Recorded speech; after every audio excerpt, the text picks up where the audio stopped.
She thought it was humiliation. It was the only thing standing between her and death. At the most glamorous charity gala of the year, Mason Carter, a quiet, unremarkable driver, crossed a ballroom floor and kissed Ava Whitmore on the mouth in front of 500 witnesses. No warning, no explanation, just a man who saw something no one else did and made a choice in 3 seconds that would unravel a conspiracy years in the making. He nearly died for it. She nearly hated him for it, and neither of them would ever be the same. If this story already has you, drop your city in the comments and hit that like button. Let's see how far this one travels. The Hargrove Grand had hosted presidents, foreign dignitaries, and more than a few people whose names appeared in federal indictments, sometimes all in the same evening. Tonight, the ballroom on the 42nd floor had been transformed into something out of a dream that cost real money to maintain. White orchids imported from Thailand cascading down long tables draped in ivory linen, a string quartet playing Debussy near the west windows, and 500 guests dressed in a combined net worth that could have funded a small nation's infrastructure for a decade. Mason Carter stood near the service corridor entrance with his hands loose at his sides and his jacket slightly too formal for a driver, slightly too plain for a guest. That was intentional. He had learned a long time ago that the most useful place to stand at any event was the space where people's eyes moved past you without stopping. He was watching the room the way he used to watch rooms for a living. Not the decorations, not the faces of the guests. He was watching the way people moved, the small deviations, the pauses, the moments when someone's body language stopped matching the social situation they were supposedly participating in. A woman near the bar laughing 2 beats too late. A man by the window whose attention kept cutting left instead of tracking the conversation in front of him. And the waiter near table 7 who had been standing in the same position for 11 minutes without serving a single thing. Mason noticed him at 8:47 p.m. By 8:52, he had identified 3 things. The man was not looking at the guests the way staff looked at guests. With the practiced, slightly bored attention of someone waiting to be useful, he was looking at one specific person. His left hand was held at an angle that suggested something in his jacket pocket, and he was not sweating despite the warmth of a room packed with bodies and lit by several hundred candles. Mason had worked long enough in close protection to know what it looked like when someone was doing a job. Ava Whitmore stood 20 feet away near the center of the room, accepting congratulations from a man whose name Mason had been given on a briefing sheet 2 months ago. Someone from the city's development council, mid-50s, almost certainly using this event to try to pitch her on a waterfront rezoning project that her father had blocked 3 times before his death. Ava was nodding with the expression of someone who had learned to appear interested while thinking about something else entirely. She was wearing a dark emerald gown that had probably been suggested by a stylist and accepted without much argument. Her dark hair was pinned back. She held a glass of champagne that had been sitting in her right hand for the last 4 minutes without being touched. She was not happy to be here. She had told Mason that directly, 2 hours earlier in the car, in the flat tone of someone who had stopped pretending a long time ago. "I hate these things. My father loved them. I never understood why." She had said it to the window, not to him, which meant she was not asking for a response. Mason had not given one.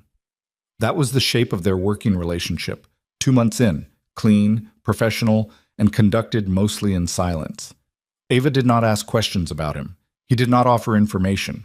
She was efficient, direct, and treated him with the brisk courtesy of someone who had been taught that staff deserved respect, but not intimacy. He showed up on time, drove well, and maintained the particular quality of invisibility that the job required. It worked. Most days, it was enough. He watched the waiter shift his weight. The man's eyes moved from Ava's face to her champagne glass with a precision that had nothing casual about it. Mason was already moving before he had fully processed the decision. He was not thinking about consequences. He was not thinking about his position or the scene it would cause, or what Ava Whitmore would think of him afterward. He had learned, in a different life, that hesitation in a moment like this was its own kind of choice, and usually the wrong one. He crossed the ballroom in long, unhurried strides, because urgency draws attention, and he did not want the man near table 7 to see him coming. He moved through the crowd the way water moves through stone, finding gaps, not forcing them. Someone turned, and he angled around them. A server with a tray shifted left, and he stepped right. He kept his eyes on Ava's glass. She was raising it toward her lips. The development council man had just delivered what was apparently a punchline, and she was smiling with her mouth and nothing else, and the champagne was 3 inches from her face. He stepped in front of her without stopping, cupped the side of her jaw with one hand to redirect her attention, and kissed her. Not performance, not gentle. A real kiss. The kind with pressure and intent. The kind that said, stop what you're doing and focus here. His other hand closed over the stem of the champagne glass and pulled it from her fingers in the same motion. The room did not go quiet all at once. It went quiet in a ripple. The people closest first, then the people who saw those people react, then the outer edges of the crowd going still as the information traveled in whispers and stares. The string quartet played 2 more bars before the violinist trailed off. Ava pulled back. Her face, when he saw it, was doing several things at once. The smile was gone. In its place was a kind of cold, bright fury that he suspected she had inherited from her father's side. The expression of someone who did not embarrass easily, but when they did, made sure the person responsible understood the full weight of that mistake. "What," she said very quietly, "do you think you are doing?" It was not a question. Her voice was level and precise. The development council man had taken 3 steps back. Around them, 500 people were trying to decide whether to stare openly or pretend they hadn't seen. Mason set the champagne glass down on a nearby table. He opened his mouth to answer her. What came out instead was a sharp, involuntary breath. The tingling had started in his lips the moment they made contact. A faint chemical burn, almost imperceptible, the kind of thing you'd miss if you weren't already primed to recognize it. He had recognized it. He had been hoping he was wrong. By the time he set the glass down, the tingling had moved to his tongue and the back of his throat, and his saliva glands were doing something they should not have been doing, and there was a heat behind his sternum that was not the heat of embarrassment. "Mason!" Ava's voice had changed. Something in her face had shifted, not softened exactly, but recalibrated.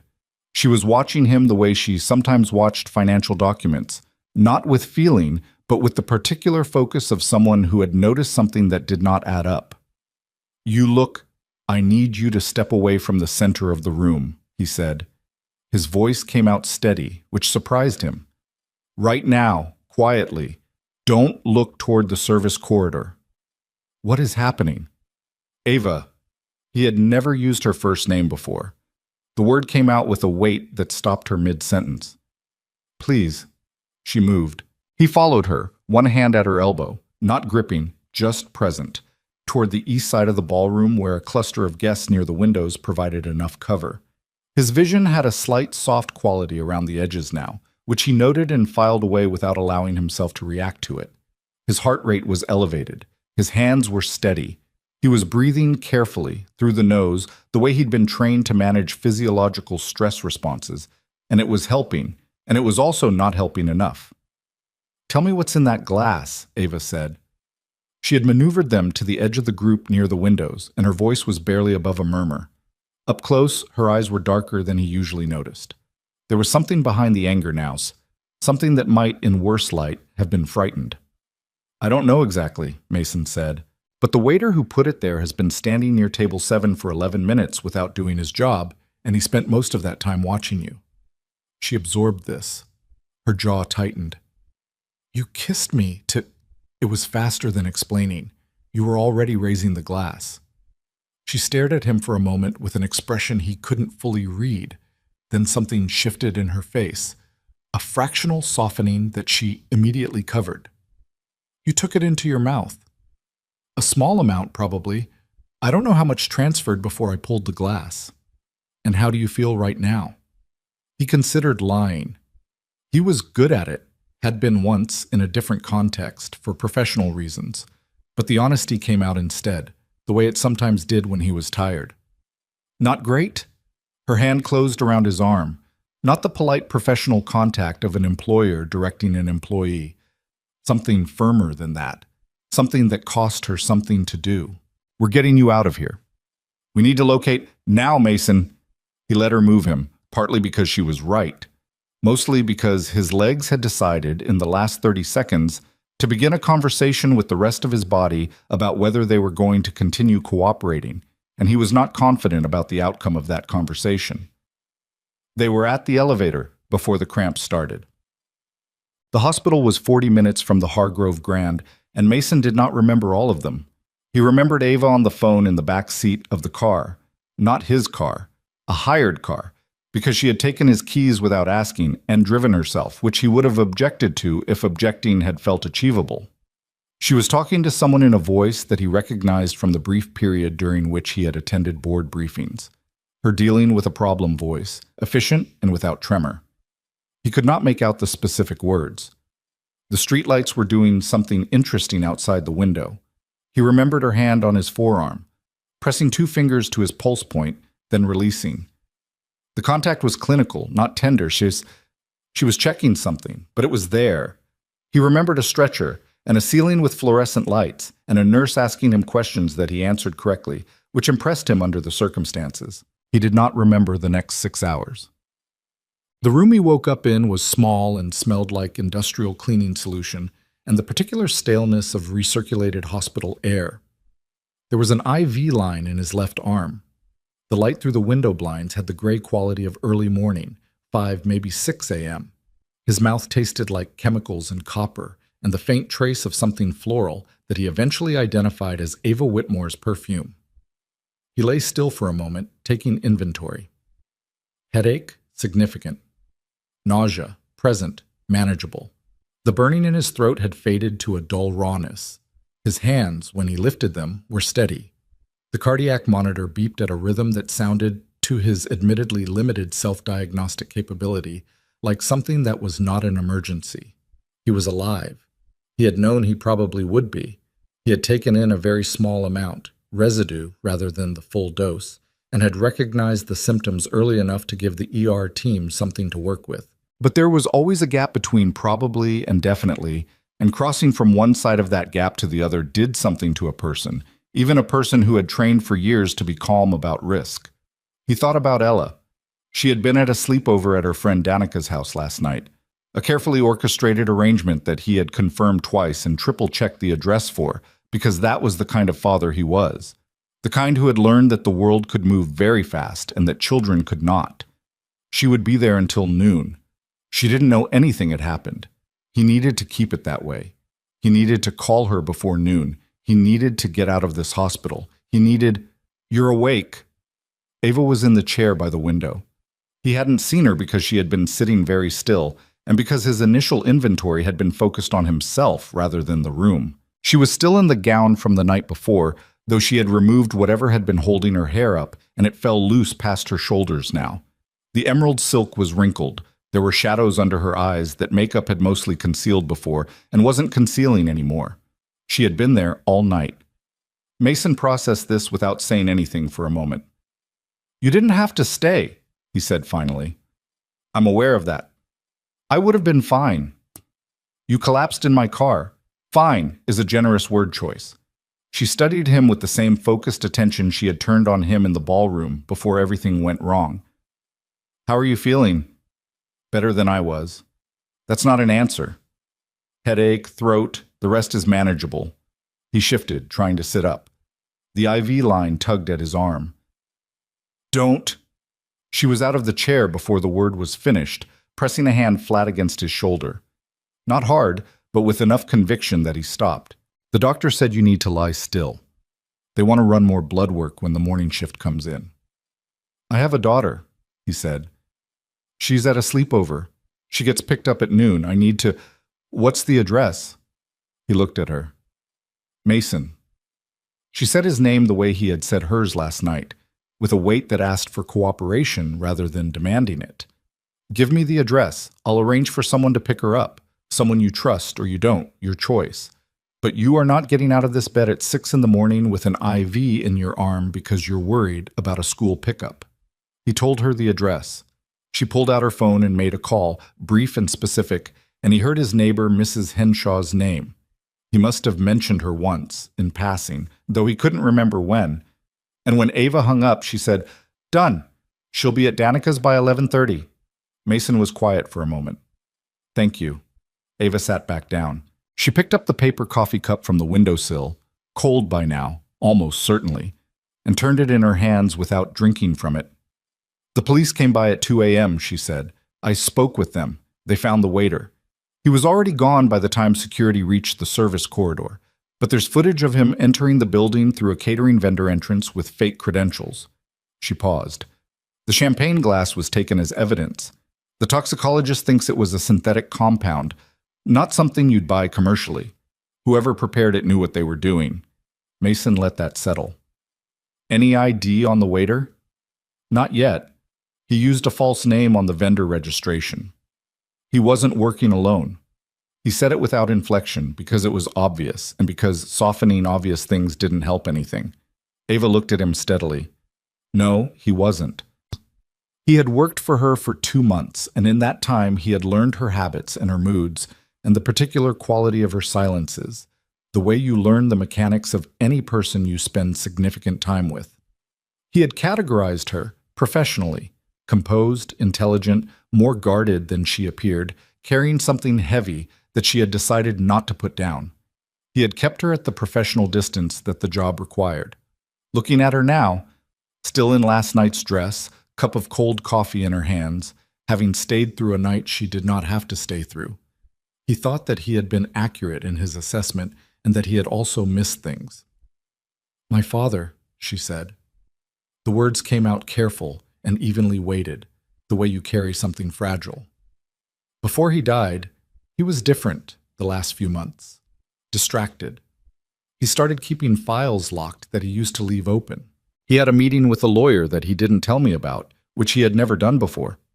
Her voice didn't waver. I thought it was something personal. He was getting older, maybe making changes to his estate, private things. I didn't push. But you've been thinking about it since. I've been thinking about a lot of things since. She set the coffee cup down. He died of a heart attack. He was 61. He had a stressful job, and his cardiologist had been telling him to slow down for 2 years. There was no reason to question it. She looked out the window. I'm questioning it now. Mason said nothing. He had learned that silence, used correctly, was not empty. It was a space you offered someone, and what they chose to put in it told you something. Whoever sent that man last night, Ava said, they weren't trying to rob me. They weren't trying to send a message. They were trying to kill me. She turned from the window and looked at him with the directness that was, he had realized, her most fundamental quality. I need to know why. And I think the answer is somewhere in my father's company. You shouldn't go looking alone, Mason said. I know. She held his gaze. I'm telling you because you saved my life last night, and I think you're the only person in my current situation who I'm reasonably confident didn't try to end it. That's a small pool. It was a bleak kind of logic, but it wasn't wrong. He thought about telling her to hire a professional investigator. He thought about suggesting the police. He thought about the clean lines of his current job. Drive, protect, stay invisible. And the version of himself who had built those lines deliberately, after Ella, after everything that happened before Ella, because clean lines were what kept a 7-year-old girl safe and fed and sleeping through the night. He thought about the waiter standing near table 7. All right, he said. Ava looked at him for a moment, as if checking whether he meant it. Then she nodded once and went back to her chair, and the two of them sat in the early morning quiet of the hospital room while the city outside began its slow mechanical waking, neither of them entirely sure what they had just agreed to. Ella arrived at the hospital room at 12:15 with Mrs. Henshaw, who was 74 years old, wore orthopedic shoes, and had the energetic disapproval of someone who had raised 4 children and considered herself an authority on most human situations. She took one look at Mason in the hospital bed and said, in the tone of a verdict, I told you that job had odd hours, and then produced a Tupperware container of oatmeal cookies from her bag and set it on the bedside table. Ella was 7 years old and had her father's dark eyes and her mother's stubborn chin, and she came through the door at the particular velocity of a child who had been told to walk slowly and had done her best to interpret slowly as liberally as possible. Dad. She stopped at the side of the bed and looked at him with the careful seriousness of a person conducting an inspection. Mrs. Henshaw said you were sick. You don't look sick. I look a little sick, Mason said. You look fine. She climbed up onto the bed beside him in the unself-conscious way of small children who have not yet learned that this is not always acceptable. Does it hurt? Not much anymore. She examined the IV line with enormous interest. What's that? Medicine. Does it go in your blood? Yes. That's gross, she said approvingly, and leaned against his shoulder. Ava had stepped back when Ella came in, pressed herself toward the far side of the room, out of the way, the instinct of someone who was uncertain about the territory she was in. Mason noticed this. Ella noticed it too, with the radar of a child accustomed to reading rooms. She looked at Ava. Who are you? Ava glanced at Mason briefly and then answered the question directly, which was, Mason thought, exactly the right approach with Ella. My name is Ava. I'm your dad's boss. Ella considered this. Are you the one who made him work at the party? I am. He wore the fancy jacket. Ella said this without evident judgment. He looked weird. He looked very professional, Ava said. There was something in her voice that was not quite humor, but was adjacent to it. A careful lightness, like someone testing weight on ice. Ella seemed to find this adequate. She turned back to Mason and said, Can we get breakfast? Mrs. Henshaw said she'd take me to the place with the good pancakes. The cookies are right there, Mason said. Those are for later. Pancakes are for now. She regarded him seriously. Are you going to be at home tonight? Yes. Promise? He had a rule about promising her things he wasn't certain of. She had learned at some point before he'd managed to prevent it what it felt like when promises didn't hold. He didn't make them lightly anymore. I'll be there, he said. She accepted this. The non-promise that was still a promise, calibrated to a register she could trust. She kissed him on the cheek with the decisive efficiency of someone checking an item off a list, and then slid off the bed and looked at Ava again. You can come too, she said. If you want. The pancakes are good. Ava blinked. Thank you. I have some things I need to take care of today. Ella shrugged with the philosophical ease of a child to whom rejection carries no weight. Okay. She turned to Mrs. Henshaw. Can we go now? Mrs. Henshaw gave Mason one last look of comprehensive disapproval and then herded Ella toward the door. At the threshold, without turning around, she said, Eat the cookies, Mason. You look thin. The door closed behind them. Mason became aware that he was smiling slightly. He stopped. Ava was watching him from across the room with an expression he could not categorize precisely. Something that had moved in the last 10 minutes, from careful distance to something less guarded, and was now being actively redirected back toward neutral. She's remarkable, she said.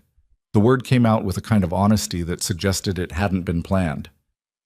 She's a handful, Mason said. That's not a contradiction. Ava picked up her bag from the floor by the chair. The doctor will be here in an hour. I'll have someone bring you a change of clothes. And I've already called my security contractor to put additional personnel on the building where you and Ella live. She said this the way she said most logistical things, efficiently, without asking if it was wanted, having already decided it was necessary. Mason opened his mouth. I know you'll argue about it, she said. Argue later. You're in a hospital bed. He closed his mouth. She moved toward the door, then stopped with her hand on the frame and looked back at him. The morning light from the window was behind her, and she looked tired in a way she probably wouldn't have allowed herself to look if she had been thinking about how she appeared.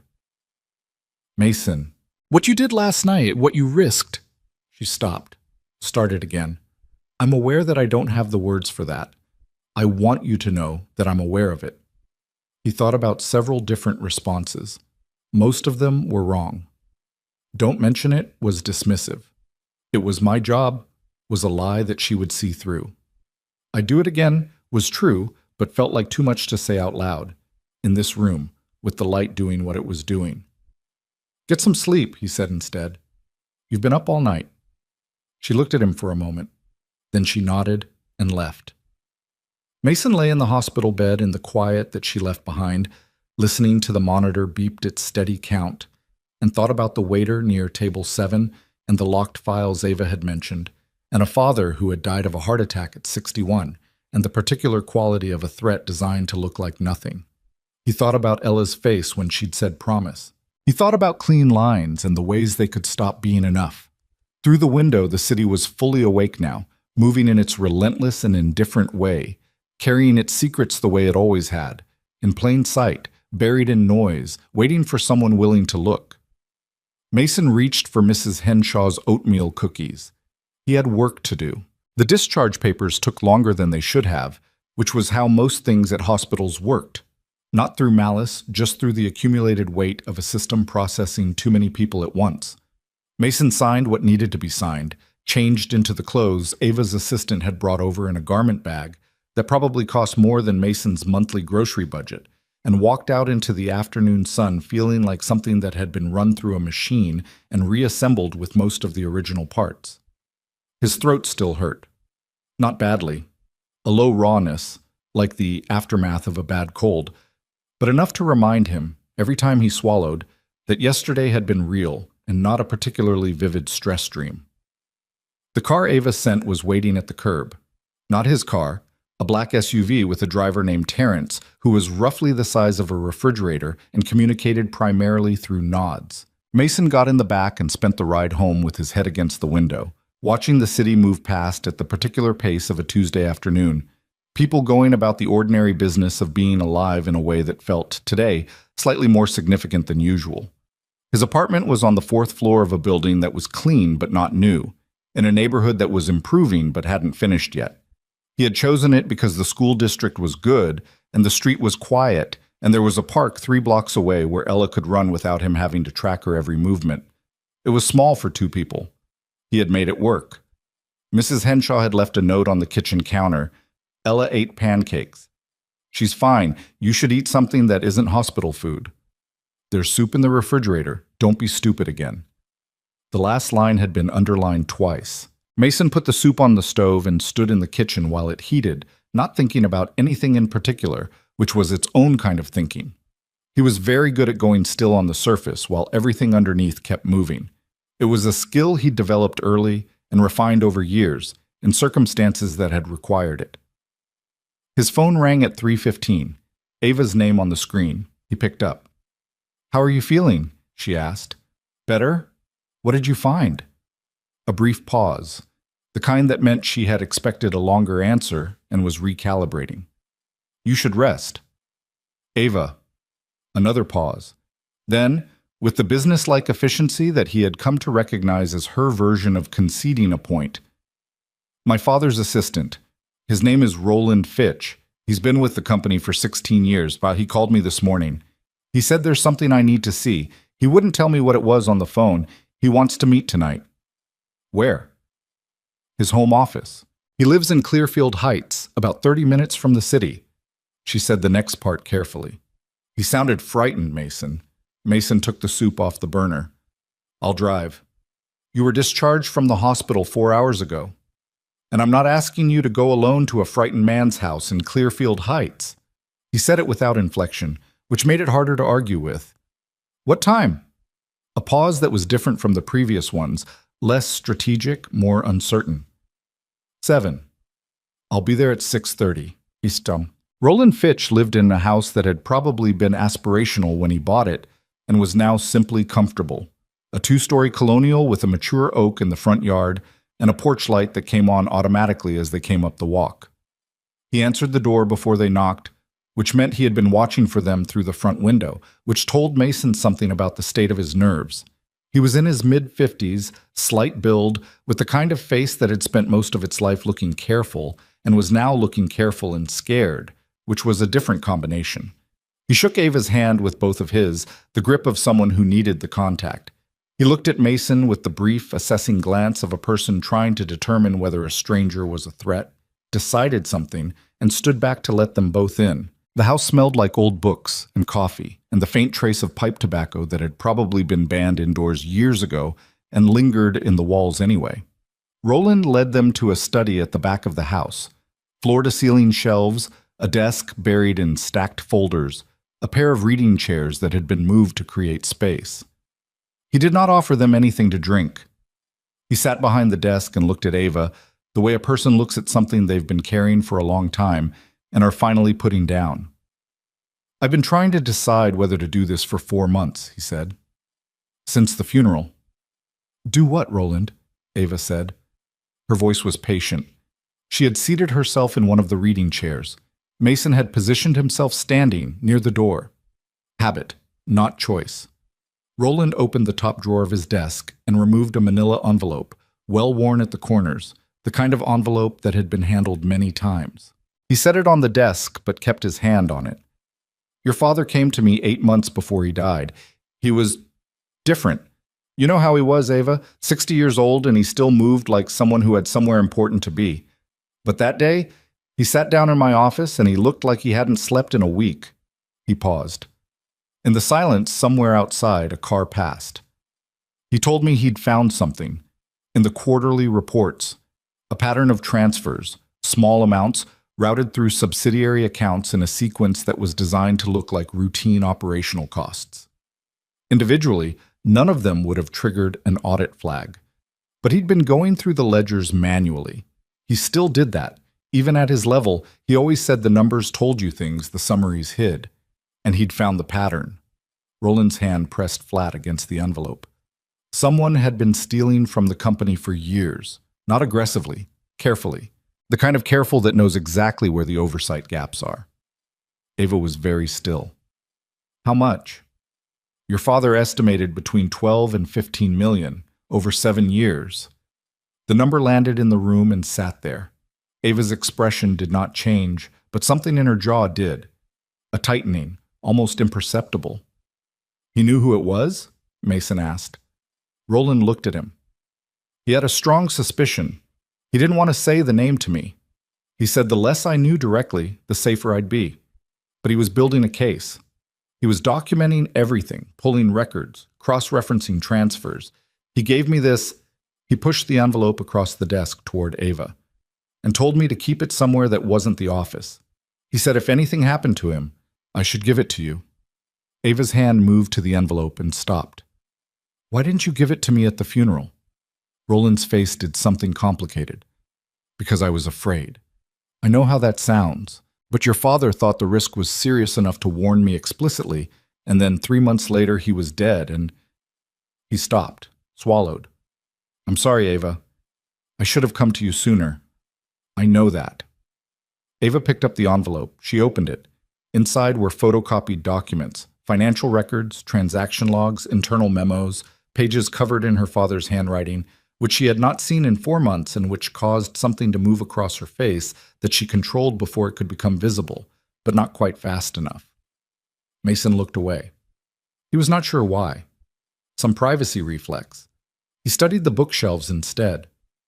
16 years of working for the same man left marks. Framed photos, a company anniversary plaque, a small shelf of industry publications with spines that showed real use. In one of the photos, a younger Roland stood next to a man who must have been Ava's father, broad-shouldered, dark-haired, going silver at the temples, with Ava's particular directness in the eyes. He trusted you, Mason said, still looking at the photo. He was the best man I ever worked for, Roland said, without any sentimentality about it. Just a fact. Which is why I'm doing this now, 4 months too late. Because I owe him that and I owe her that, and I've been sitting on it like a coward long enough. Ava set the documents down on the desk, carefully. When she looked up, she had reassembled everything into the face she used for difficult meetings. The attack at the gala last night, she said. Someone tried to poison me. Roland went pale. Not dramatically. Just a subtle shift, the kind of pallor that comes when a fear you've been carrying privately is suddenly confirmed out loud. I heard. I saw it on the news this morning. His voice was unsteady for the first time. That's why I called you. I should have called you months ago, but it's happening, isn't it? Whatever your father was afraid of, it's... Yes, Ava said. It is. She gathered the documents and returned them carefully to the envelope. I'm going to need copies of everything. And I need to know everything he told you. Every conversation, every detail, even things that seemed unimportant. Roland nodded. He looked, Mason thought, like a man who had just confessed something and found the weight of it less, though not gone. There's one more thing. He mentioned a name, not the person he suspected, someone else. He said if things went wrong, there was someone inside the company who could be trusted. A woman in the financial compliance department named Simone Adler. He glanced at Ava. He said she'd been quietly raising questions about the transfers internally and being ignored. He said she was either very brave or didn't understand how dangerous the situation was. Both, probably, Mason said. Roland looked at him with something that might have been the beginning of approval. Probably. They drove back through the night with the documents in Ava's lap and the city lights moving across the windshield in the steady rhythm of a highway at 60 miles an hour. Mason drove. Ava was quiet, but it was the working kind of quiet. He could almost hear the machinery of her mind processing what they had. 12 to 15 million, she said to the windshield. Over 7 years. That's not impulsive. That's a strategy. Someone who knew the company's internal structure well enough to find the oversight gaps, Mason said, and who had access to the subsidiary accounts. That narrows the field significantly. She turned the envelope over in her hands. Senior executives, board members, maybe 2 or 3 people at the operational level. She paused. My father's inner circle. Mason said nothing. She was getting there on her own, and she didn't need him to say it for her. He trusted these people, she said. The words came out flat, not grieving. She was not ready to grieve about this, he thought, and might not be for a while. Right now, she was using the anger, which was the correct move. He built the company with some of them, 30 years. She stopped. Simone Adler. We need to talk to her. Carefully, Mason said. If whoever did this knows your father was building a case, they might know about Adler too. You think she's in danger? I think anyone your father trusted with information is a potential loose end for whoever we're dealing with. Ava absorbed this. Outside, the highway gave way to city streets, and the light changed. Street lamps and storefronts, and the scattered illumination of a Tuesday night. You're very calm about this, she said. Most people haven't done the job I used to do. A pause. She had not asked about his background directly, ever. He had volunteered almost nothing. He was aware she was deciding right now whether to ask. What job was that? She said. He kept his eyes on the road. Close protection, private sector before that government adjacent. 8 years total. Why did you stop? The question was direct. He appreciated that about her. She didn't wrap things in excess qualification. My daughter needed me to be home more than she needed me to be good at that particular thing. Ava was quiet for a moment. Her mother? Not in the picture. Hasn't been for a long time. I'm sorry. Don't be. Ella's fine. He meant it. She's better than fine, actually. He stopped himself before the word remarkable could come out, which was the word Ava had used earlier and which he did not particularly want to echo. She's herself. That's enough. Ava turned to look at him, something he could feel in his peripheral vision even without looking back. You raised her alone? Since she was 2. Another silence. This one had a different quality than the professional silences they'd been exchanging for 2 months. Something more open in it, more personal, the kind that forms when people have started telling each other real things and haven't yet decided how to feel about that. My father raised me alone too, Ava said, not looking at him. Back to the windshield. My mother left when I was 4. He never talked about it much, he just redirected. Every time I asked, he'd find a project or a lesson or something he wanted to show me about how the business worked. A pause. I thought I resented it for a while. When I was a teenager, I thought he was replacing emotion with information. She turned the envelope in her hands again. Now I think he was just a man who loved me and didn't know how to say it without something concrete in his hands. Mason thought about Mrs. Henshaw's oatmeal cookies. He thought about the way he had taught Ella to read financial headlines when she was 6, framing it as a game because he was better at teaching than at reassuring, and they had both known it, and she had learned both things, the headlines and the reassurance underneath. They sound similar, he said. They do, Ava said. She sounded slightly surprised, as though this had not occurred to her before saying it out loud. The Whitmore Corporation occupied the top 12 floors of a building in the financial district that Ava's father had commissioned in 1998 and which had been featured in 3 architecture magazines and 1 film that nobody remembered. Ava had an office on the 48th floor with windows that faced east, which meant that on clear mornings the light came in at an angle that made the room look like the inside of a painting. Mason had been in the lobby exactly once before to pick up a document. He had not been invited further. He was in Ava's office by 9 the next morning. She had cleared the conference table in the corner and spread the photocopied documents across it in the careful, organized pattern of someone who thought spatially. The financial records were arranged chronologically. The transaction logs were grouped by subsidiary account. Her father's handwritten notes, in the dense shorthand of a man who wrote primarily for himself, were in the center. Mason sat across from her and looked at what they had. "Walk me through it," he said. She did. Efficiently, without meandering, she had gone through the documents 3 times since they got back from Roland's house, and she had them mapped. The transfers had started 7 years ago, small and irregular, amounts that could be attributed to operational variance in any given quarter. Over time, they had grown slightly more systematic, though never so much as to suggest automation. Someone was adjusting the amounts manually, Mason thought, staying inside a threshold they had calculated carefully. "The routing is sophisticated," Ava said, tapping a page with 1 finger. "Each transfer moves through at least 3 subsidiaries before it exits the company's financial ecosystem entirely. The final destination accounts are registered in 2 different jurisdictions, one in the Channel Islands, one in Singapore. Both are shell structures." "Your father figured this out manually," Mason said, "over about 6 months, from what I can piece together from his notes." Something shifted in her voice. "He was meticulous. He left breadcrumbs for me. I think deliberately, like he knew he might not get to finish."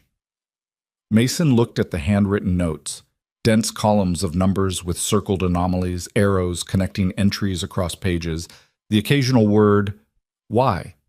Cross-reference. Checkmark. The handwriting was firm and even, the hand of a man who was angry in a controlled way, which was perhaps the most dangerous kind of anger. "Simone Adler," Mason said. "What do you know about her?" Ava pulled out her phone. "I looked her up last night. She joined the compliance department 6 years ago.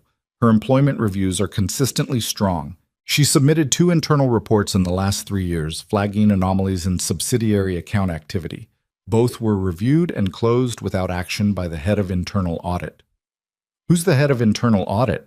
"A man named Peter Halloway. He's been in that role for 9 years. Ava set her phone down. "He reports to Gerald Vaughn." The name was new. Mason made a note of it. "Tell me about Vaughn." Ava stood up and moved to the window. She stood with her back to the room, which was, Mason had noticed, what she did when she was organizing thoughts she wasn't sure she wanted to say out loud. The city stretched east below her, glass and steel catching the morning sun.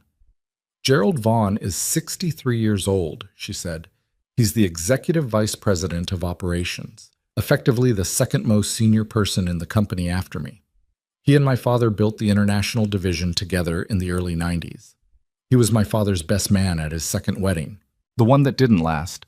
She paused. "He was at the memorial. He spoke. He said my father was the most principled man he'd ever known." She stopped. The window was doing the painting thing with the light again. "You think it's him," Mason said. Ava turned from the window. Her face had not cracked, but something around the edges of it was tight in a way that went past professional composure into something older and less manageable. "He had the access. He had the knowledge of the internal structure. He's been in a position to influence audit outcomes for years." She stopped again. "And he is the only person senior enough to have been informed about the gala's guest arrangements in advance. He knew I'd be there. He knew which events I'd be attending this month." "We don't have proof yet," Mason said carefully. "I know that." Her voice was sharp, not at him, but with the sharpness of someone working to keep something contained. "I know that. That's why we need Simone Adler." She sat back down at the conference table. "And I know that talking to her carries risk. If she's been flagging the anomalies internally and her reports have been suppressed, she may already be watched.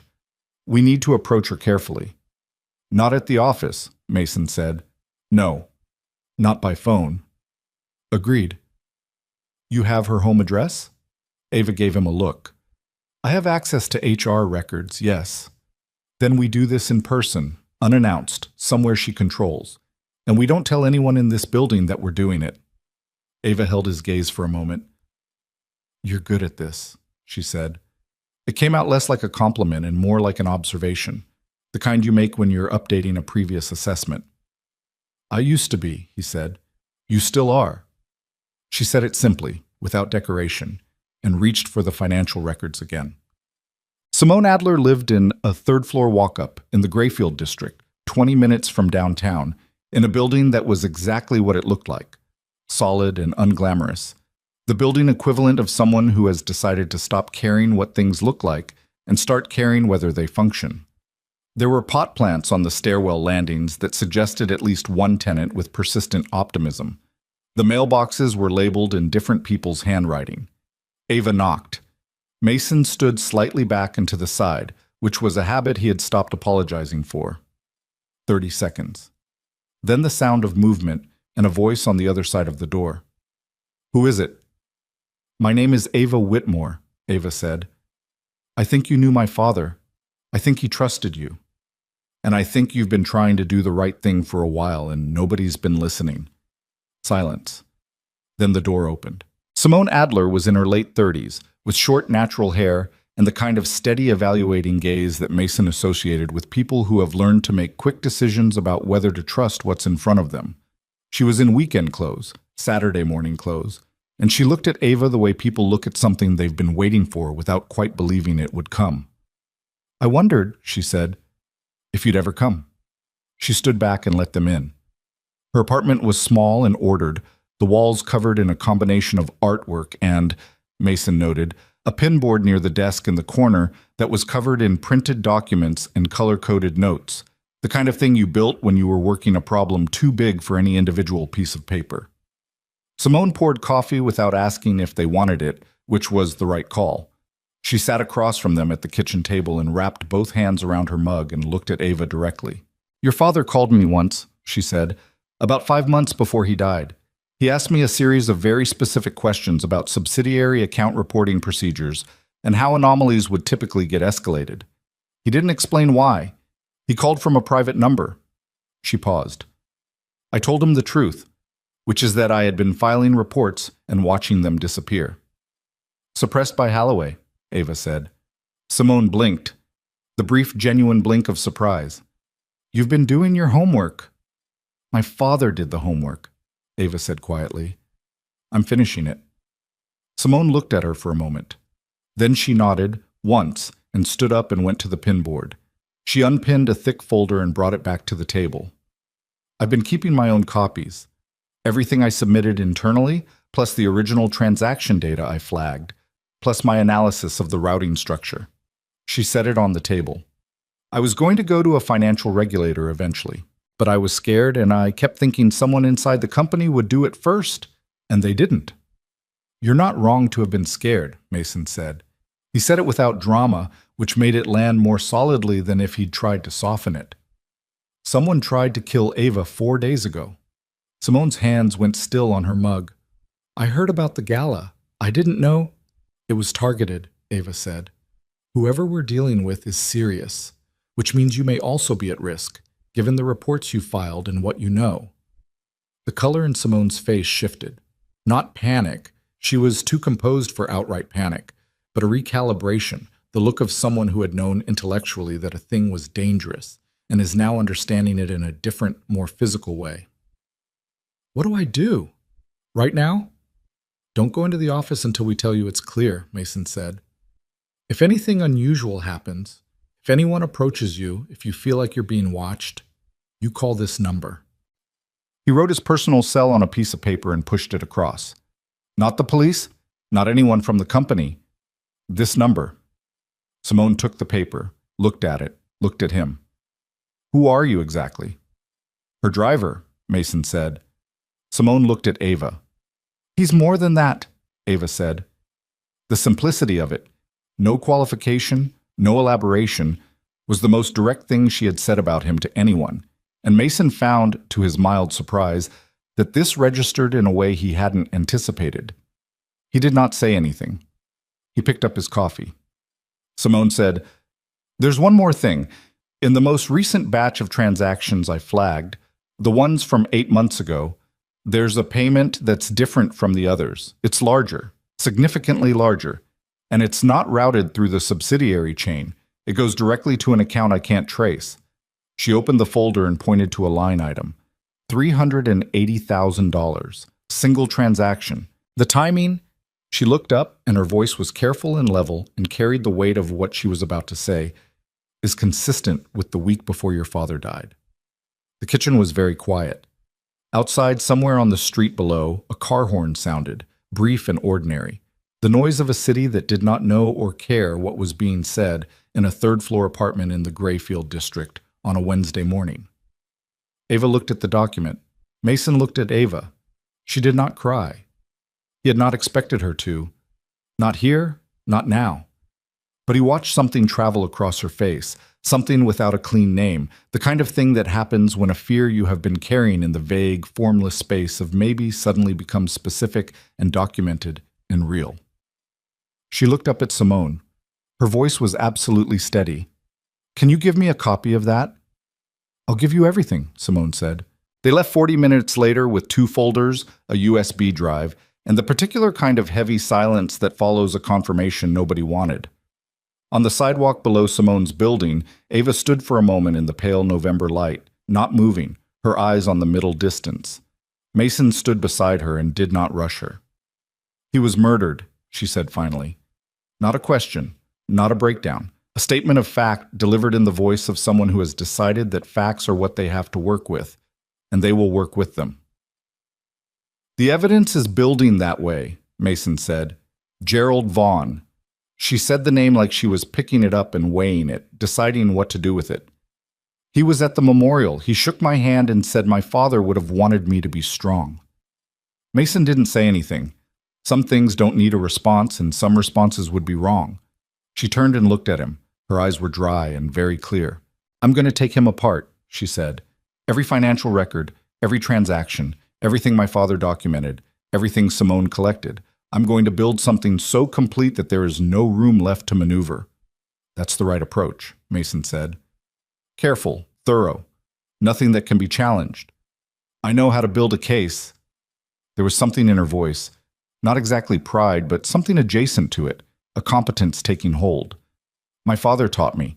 He used to make me audit mock financial statements for fun when I was 12. For a moment, something lighter moved across her face. Not a smile, but the shadow of one, there and gone. "I hated it. He thought it was the best game he'd ever invented." "He wasn't wrong," Mason said. She looked at him with the fractional surprise of someone caught off guard by a small kindness they hadn't expected. Then she turned toward the car. "Come on," she said. "We have work to do." He followed her. The November sun was doing its thin, honest best with the available sky, and the street was loud with the ordinary sounds of people going about ordinary things. And somewhere across the city, Ella was in school, learning multiplication tables, or drawing horses, or practicing the particular brand of social navigation that 7-year-olds conduct with the seriousness of diplomats. Mason thought about the $380,000 transfer. He thought about the timing. He thought about a man who had died of a heart attack at 61, and a daughter who had stood at his memorial and shaken the hand of the man who'd had him killed. He thought about what was coming, and what it would cost, and whether the 2 folders on the back seat of the car were the beginning of the end or just the beginning of the middle. He started the engine. Either way, there was only one direction to go. The evidence took 11 days to build into something that could hold weight. 11 days of early mornings and late nights in Ava's office, the conference table buried under organized layers of financial records, transaction printouts, and the handwritten notes her father had left behind, like a map to a place he never got to reach. Mason had brought in a second laptop. Ava's assistant, a young woman named Claire, who asked no questions and seemed to operate on the principle that her job was to make things happen rather than understand why, kept them supplied with coffee, and made certain no one from the senior executive floor came by without advance notice. Simone Adler worked remotely, sending encrypted files through a channel Mason had set up. Not paranoia, just sense. He had seen enough situations go wrong at the point where someone assumed the secure option was good enough and chose convenience instead. The picture that assembled itself across those 11 days was not surprising, exactly. They had known the broad shape of it since Roland Fitch's study. But the specificity of it was something else. Numbers had a way of making things real that narrative alone couldn't achieve. $15.3 million moved across 7 years through a chain of subsidiary accounts so carefully designed that it had taken Ava's father 6 months of manual ledger review to find it.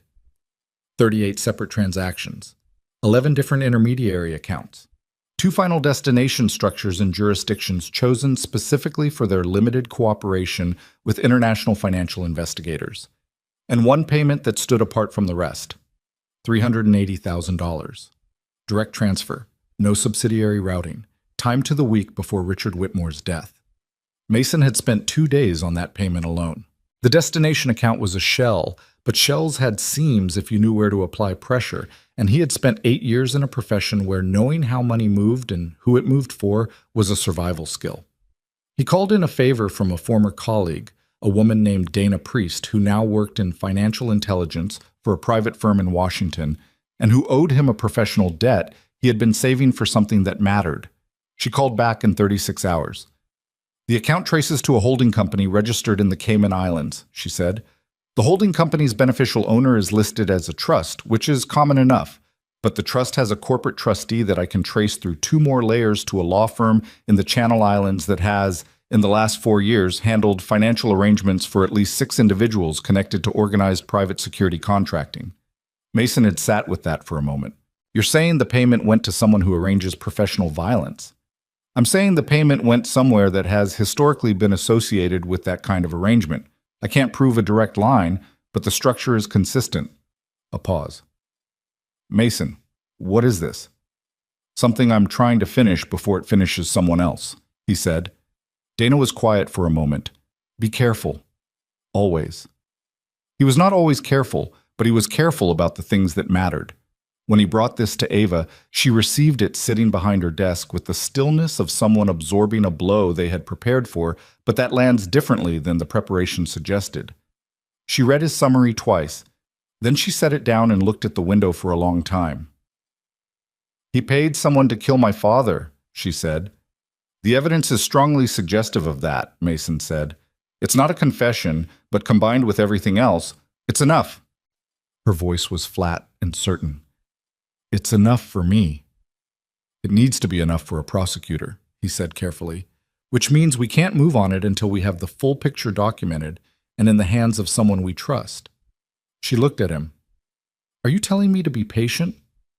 "I'm telling you that going directly at Vaughn right now without the right preparation gives him time to move money, destroy records, and build a story. He's been doing this for 7 years without being caught.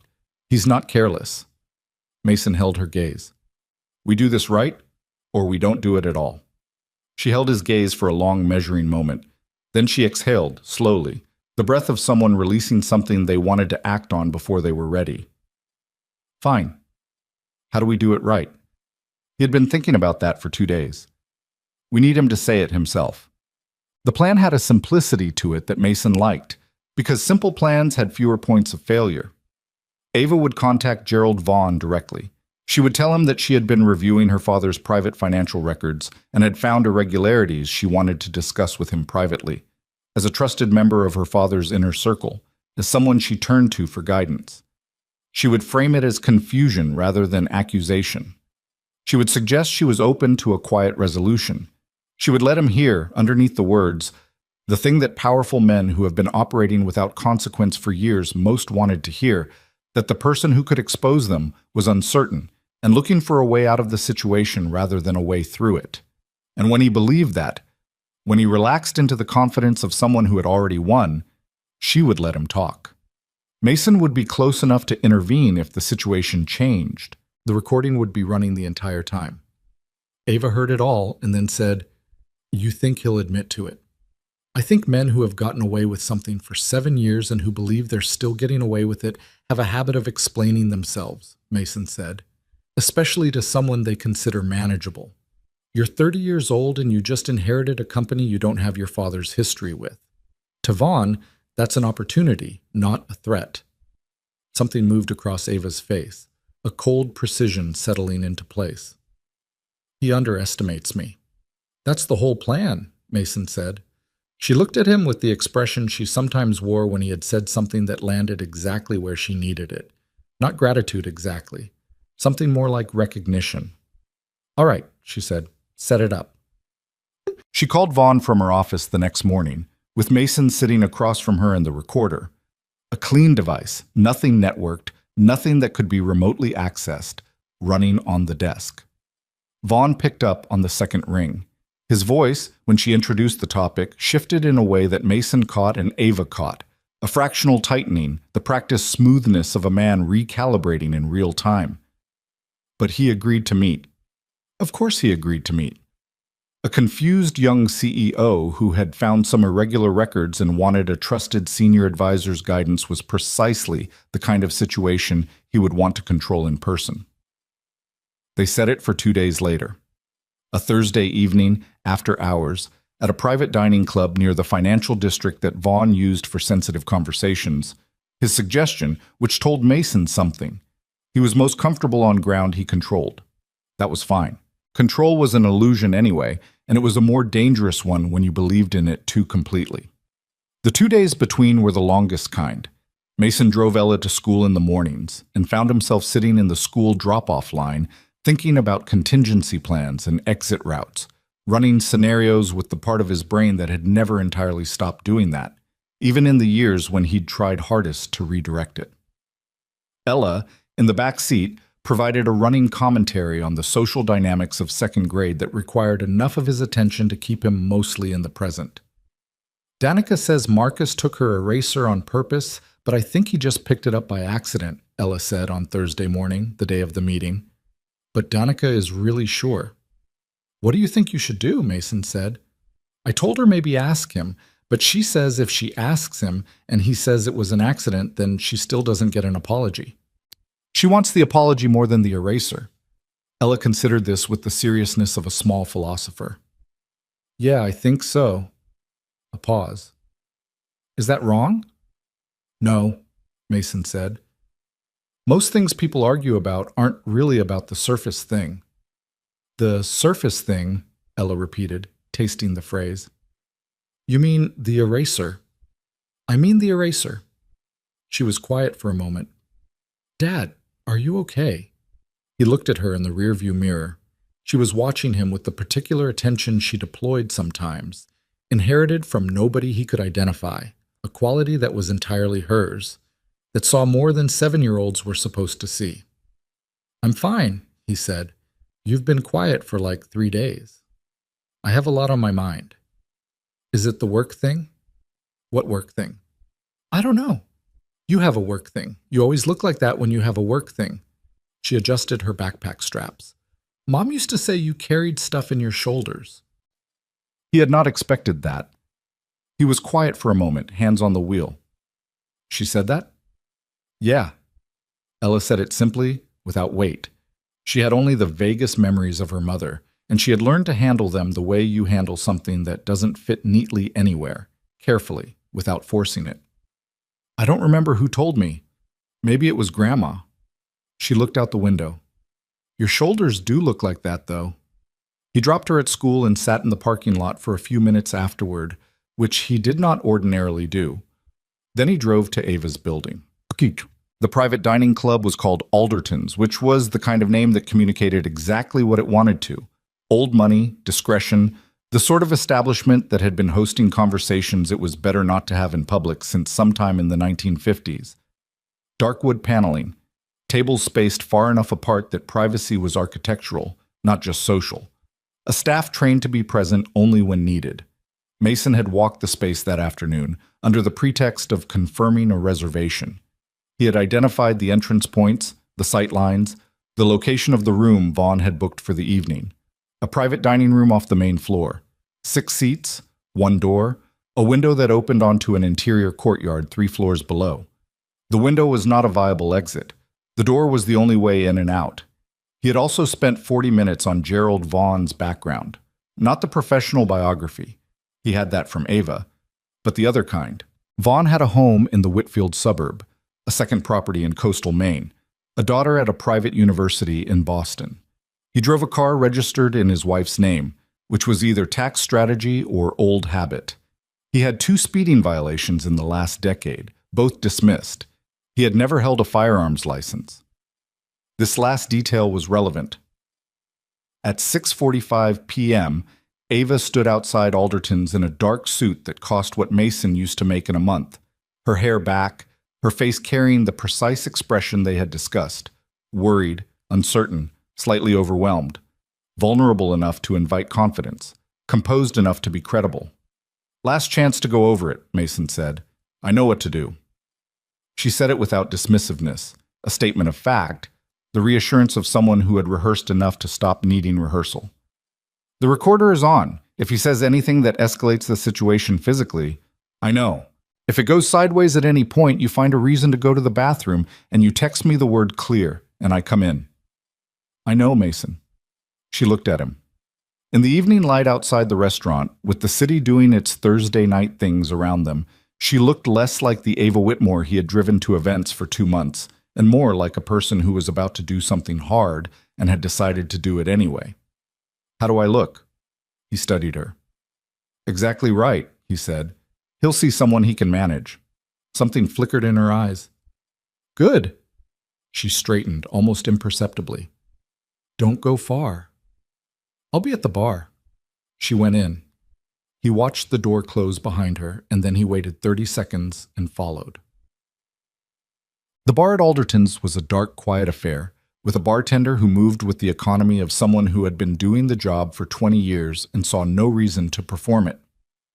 Mason took a stool with a sightline to the hallway that led to the private dining rooms and ordered a club soda with lime. The bartender did not comment on the non-alcoholic choice. Mason appreciated this. He sat. He waited. He was good at waiting. At 7:03, Gerald Vaughn walked through the front entrance. Mason had seen photographs, but photographs were compressed.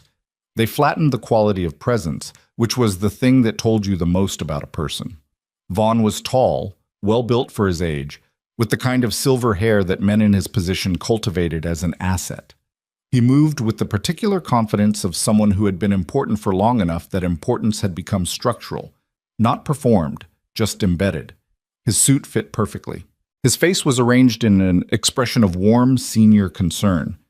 He looked like exactly what he was, a man who had learned to weaponize trustworthiness. Mason watched him greet the maitre d', exchange the brief pleasantries of a regular, and walk down the hall toward the private room. His stride was even. His shoulders were relaxed. He was not nervous. That would change. Mason turned back to his club soda and resettled into the practiced patience of someone who had once waited 12 hours in a vehicle for a situation to resolve itself, and who understood that time, used correctly, was a resource rather than a burden. Around him, the bar murmured with Thursday evening conversation. Business dinners in the late stages, a couple in the early stages of something. A man alone with a scotch and a phone he kept checking. The minutes moved. At 7:31, Mason's phone vibrated. Not a text. A notification from the audio monitoring app he had configured to alert him to volume spikes in the recording environment. He put in one earbud, keeping the other out, and listened. Vaughn's voice, through the tiny recorder in Ava's jacket pocket, was clear enough. "Understand why you're troubled, Ava. Your father kept a great deal to himself in his final months. I think, if I'm honest, some of what he was doing was driven by stress. He was under enormous pressure, the kind that can distort—" "I'm not talking about stress," Ava said. Her voice was exactly right. Slightly hesitant, slightly firmer than she'd let herself sound in the opening. The voice of someone who had come in uncertain and was finding a thread. "I'm talking about specific transactions, Gerald. 13 separate transfers over 6 years that route through subsidiary accounts and exit the company entirely. My father documented them. He left documentation." A silence. When Vaughn spoke again, the warmth in his voice had recalibrated. Still present, but engineered differently. The warmth of management, not mentorship. "Ava, honey, Financial structures at this level are enormously complex. What looks like an irregularity to someone without the full operational context. Don't, Ava said, quietly, clearly. Another silence. I have the full transaction record, she said. I have my father's analysis. I have the destination account structures. And I have the compliance reports that were flagged internally and suppressed. She stopped. I'm not confused, Gerald. I came here because I thought... She let the pause do its work. I thought maybe there was a reason. Something I didn't understand. Something my father didn't tell me. Maybe an arrangement that made sense from a business perspective that I haven't been briefed on. Her voice shifted just slightly. The offer underneath the words, the opening she was leaving him. I'm not looking to destroy the company. I'm looking to understand what was happening. Mason listened to Vaughn breathe for approximately 3 seconds. Then, what do you want? It was the turn. The moment when a man who had been managing a situation decided that managing it had a cost he could calculate and pay.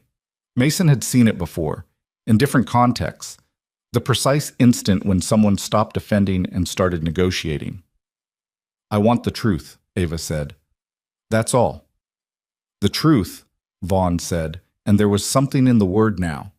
A bitterness, a contempt, the way a person says something when they have spent long enough using it as a tool that they no longer believe in its meaning.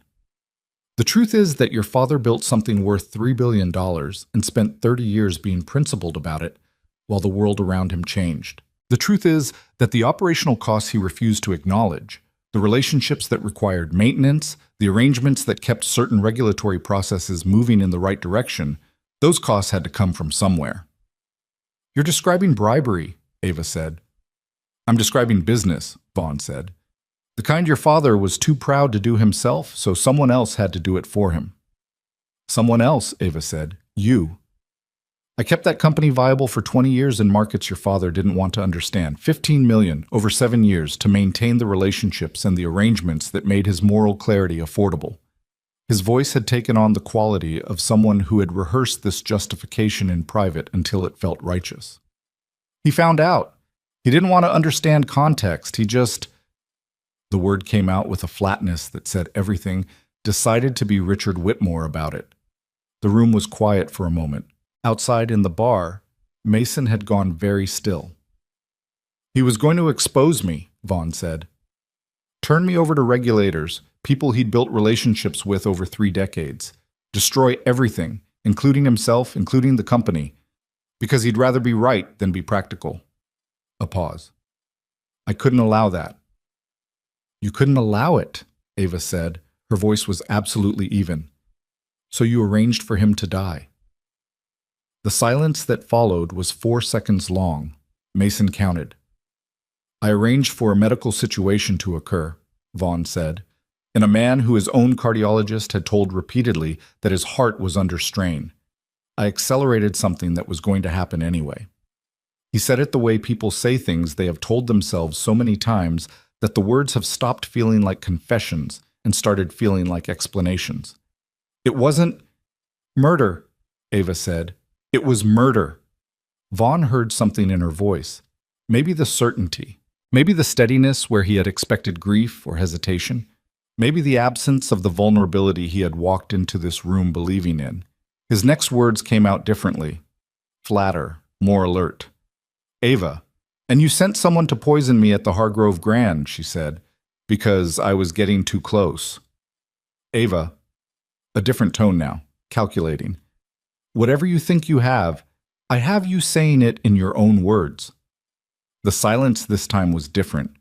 It was the silence of a man understanding in real time that the ground has shifted.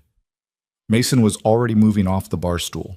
He heard Vaughn's chair scrape back through the earbud, heard the shift in ambient sound that meant someone was standing, and then Ava's voice, controlled, but with an edge that told him she was reading the room. Gerald? He covered the hallway in 8 steps and went through the door of the private dining room without knocking. The room was small. Vaughn was on his feet, on the far side of the table. He had moved to the window side, which was a dead end, which meant he had not thought it through. His face had undergone a transformation that stripped away 20 years of polished professional presentation and revealed something older and harder underneath. His hand was reaching into his jacket. "Don't," Mason said. His voice was not loud. It did not need to be. It carried the quality of someone for whom the word stop was not a social convention, but a technical instruction. Vaughn's hand stopped. Ava was standing by the door, pressed slightly to one side. She had moved when Vaughn stood, which was correct instinct. Her face was steady. The recorder was still running in her pocket.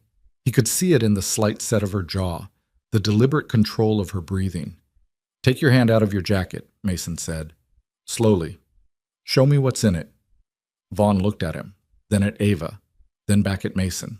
He was processing. Mason could see it. The rapid internal calculation of a man who had spent 7 years being the person who arranged things and was now in a room where someone else had arranged them better. The hand came out. It was holding a phone. Mason exhaled once, internally, not visibly. "Give it to me," he said. Vaughn held it for a moment, a last, pointless resistance, and then set it on the table. Mason picked it up without moving closer than necessary. Locked screen. He pocketed it. "Sit down," Mason said. Vaughn didn't sit. He stood with the rigid posture of a man in the final stages of realizing that every exit has closed, still running the numbers on a situation that no longer had a favorable outcome column. "You don't have anything that will—" "Mr. Vaughn." Mason's voice was level and clean. "You just confessed to embezzlement, to arranging a murder, and to conspiracy to commit a second murder, in a room with a running recording device. Your financial transactions are documented in enough detail that the paper trail alone will take prosecutors approximately 2 years to fully prosecute, which means you will not see the outside of a courtroom for a very long time." He paused. "Sit down." Vaughn sat. He sat the way people sit when the structure they have built their identity around has just been removed, heavily, with the particular deflation of someone whose confidence was never really theirs to begin with, because it had always been borrowed from a position rather than built from something real. Ava took her phone from her pocket and made a call. She had already spoken with a former federal prosecutor she knew through her father, a woman named Hargrove who had built a career on financial crimes, and who had, when Ava had approached her 3 days ago, listened to a summary of the evidence and said she would be available on short notice. She was available now. Mason stood near the door while Ava spoke on the phone. He did not look at Vaughn. He looked at the room. The dark wood paneling, the white tablecloth, the untouched dinner that Alderton's staff had set before the meeting began, a bottle of red wine that nobody had opened.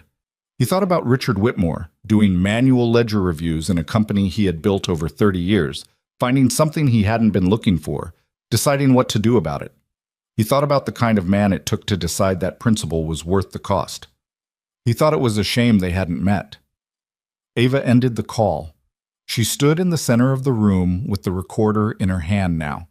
She had taken it out, no point in concealing it anymore, and she looked at Gerald Vaughn with an expression that was not triumph, and was not grief, and was not anger exactly, though it contained traces of all three. It was something colder and more specific than any of those things. "He trusted you," she said. The same thing Roland Fitch had said, in his study, looking at a photograph.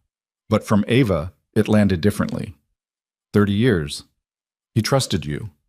Vaughn looked at the tablecloth. He did not answer. "I don't need you to explain it," she said. "I have the recording. I have the evidence. I have everything." She stopped. "I just wanted you to know that I know." Outside the private dining room, the muffled sound of Alderton's Thursday evening continued its ordinary business. Cutlery, low voices, the soft machinery of a restaurant doing what restaurants do. Unremarkable and indifferent, the way the world tends to be while consequential things happen inside it. Mason opened the door and stepped into the hallway to wait for the people who were coming. Behind him, in the room, Ava stood in the silence and held the recorder and did not look away from the man who had taken her father from her. She had 3 months of grief that she had not yet allowed herself to fully feel. She knew this. She had set it aside deliberately because grief and investigation are incompatible processes, and she had chosen investigation. But the grief was there. It had been there the whole time, patient and specific, waiting for the room she would eventually have to give it. That room was coming. For now, she stood in the private dining room at Alderton's with a recording that was going to dismantle 7 years of carefully constructed crime, and she held herself exactly as her father had taught her, upright, composed, with everything she was feeling carried in the shoulders in a way that anyone who knew how to look could see clearly. Mason, from the hallway, could see it. He said nothing. Some things you witness without trying to fix them. He heard the sound of cars pulling up outside. He checked his watch. He thought about Ella, asleep by now. She had a curfew of 8:30 and took it seriously in the way she took most rules seriously, which was to say she negotiated the edges vigorously and then complied. He thought about Mrs. Henshaw's standing offer to stay late when he needed it, delivered in the manner of someone who would deny making any such offer if it were described as kindness. He heard Ava's footsteps behind him, measured and deliberate, coming out of the room. She came to stand beside him in the hallway. She looked at the front entrance where 2 men in dark coats were coming through the door with the economical movement of people who had been called to do a specific thing and were here to do it. "It's done," she said. "Almost," Mason said. "Almost done." She looked at him. Something in her face had shifted. The particular exhaustion that comes not from effort, but from the end of sustained effort. The moment when you have been holding something for a long time, and the holding is finally, nearly, over. "Thank you," she said. And she said it the way people say things when they mean them completely and have no interest in dressing them up. Mason nodded once. The men in dark coats reached the hallway. The rest of the night began its work. The arrest happened quietly, which surprised people who had been expecting something more dramatic. Gerald Vaughn was taken into custody at 9:14 p.m. on a Thursday, walked out of Alderton's through the service entrance at the specific request of the federal prosecutor's team, who had correctly identified that a spectacle at the front entrance of one of the city's most visible private dining clubs would generate the kind of press that complicated the early stages of a prosecution. He went without resistance. Mason watched him from the hallway and thought that this was, in some ways, the truest thing he had seen about the man all evening. That when the performance was no longer possible, there was very little underneath. The men who took him were efficient and spoke to Vaughn in the even procedural tones of people for whom this was a process rather than a moment. Vaughn's hands, when they cuffed them, were steady. His face had settled into a blankness that was either shock or the mask a person reaches for when all the other masks have stopped working. He did not look at Ava when they walked him past her. She did not step aside to give him more room than the hallway required.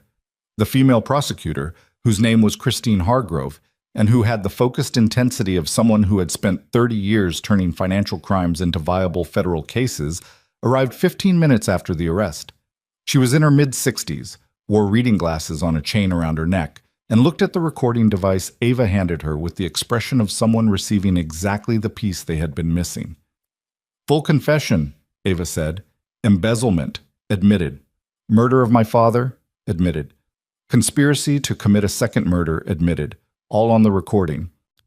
Hargrove listened to 45 seconds of it on the spot, standing in the hallway of Alderton's with one hand pressed to her other ear to block the ambient noise. Then she looked up and said, to no one in particular, "Well, that makes several things considerably easier." She took the recording, the compiled financial documents, Simone Adler's folder, Roland Fitch's materials, and the analysis of the $380,000 transfer and informed Ava, in the direct language of someone who had no interest in managing expectations she couldn't support, that the next several months were going to be complicated, extensive, and would require Ava's full cooperation at multiple stages. She said this without apology because it was true. Ava said she understood. She meant it. Mason drove her home that night in a silence that was different from the professional silences of 2 months ago. Fuller, somehow. More occupied. He kept his eyes on the road and let her have the quiet she needed, because what she needed and what she wanted were, for the first time in a while, probably the same thing. At her building, she got out and then paused with the car door open, which she did not usually do. She usually moved with the decisive efficiency of someone who had already decided what came next before the current thing was finished. The pause was small, but it was real. "My father had a study at the house in Whitfield," she said. "He spent most of his serious thinking time there. After he died, I couldn't go in. I've had it locked since the funeral. She was looking at the entrance to her building, not at Mason. I think I need to go there, soon. That sounds right, Mason said. She looked at him then. Would you come? He had not expected the question, and he did not answer it immediately, which was its own kind of answer. She saw this and said, You don't have to. I think it would be easier if someone else was there. Someone who... She stopped, reorganized. Someone I trust. The words sat in the car for a moment. He had worked for her for 2.5 months. He had been poisoned in a hospital while she sat in a chair through the night. They had spent 11 days building an evidence case side by side. She had walked into a private dining room and faced the man who had killed her father on her own, with Mason a hallway away, which was exactly close enough and exactly far enough. He had seen her manage fear and grief and fury with the same composed efficiency she brought to everything, and he had also seen in the gaps between the composure the person underneath, real and imperfect and carrying significantly more than she let show.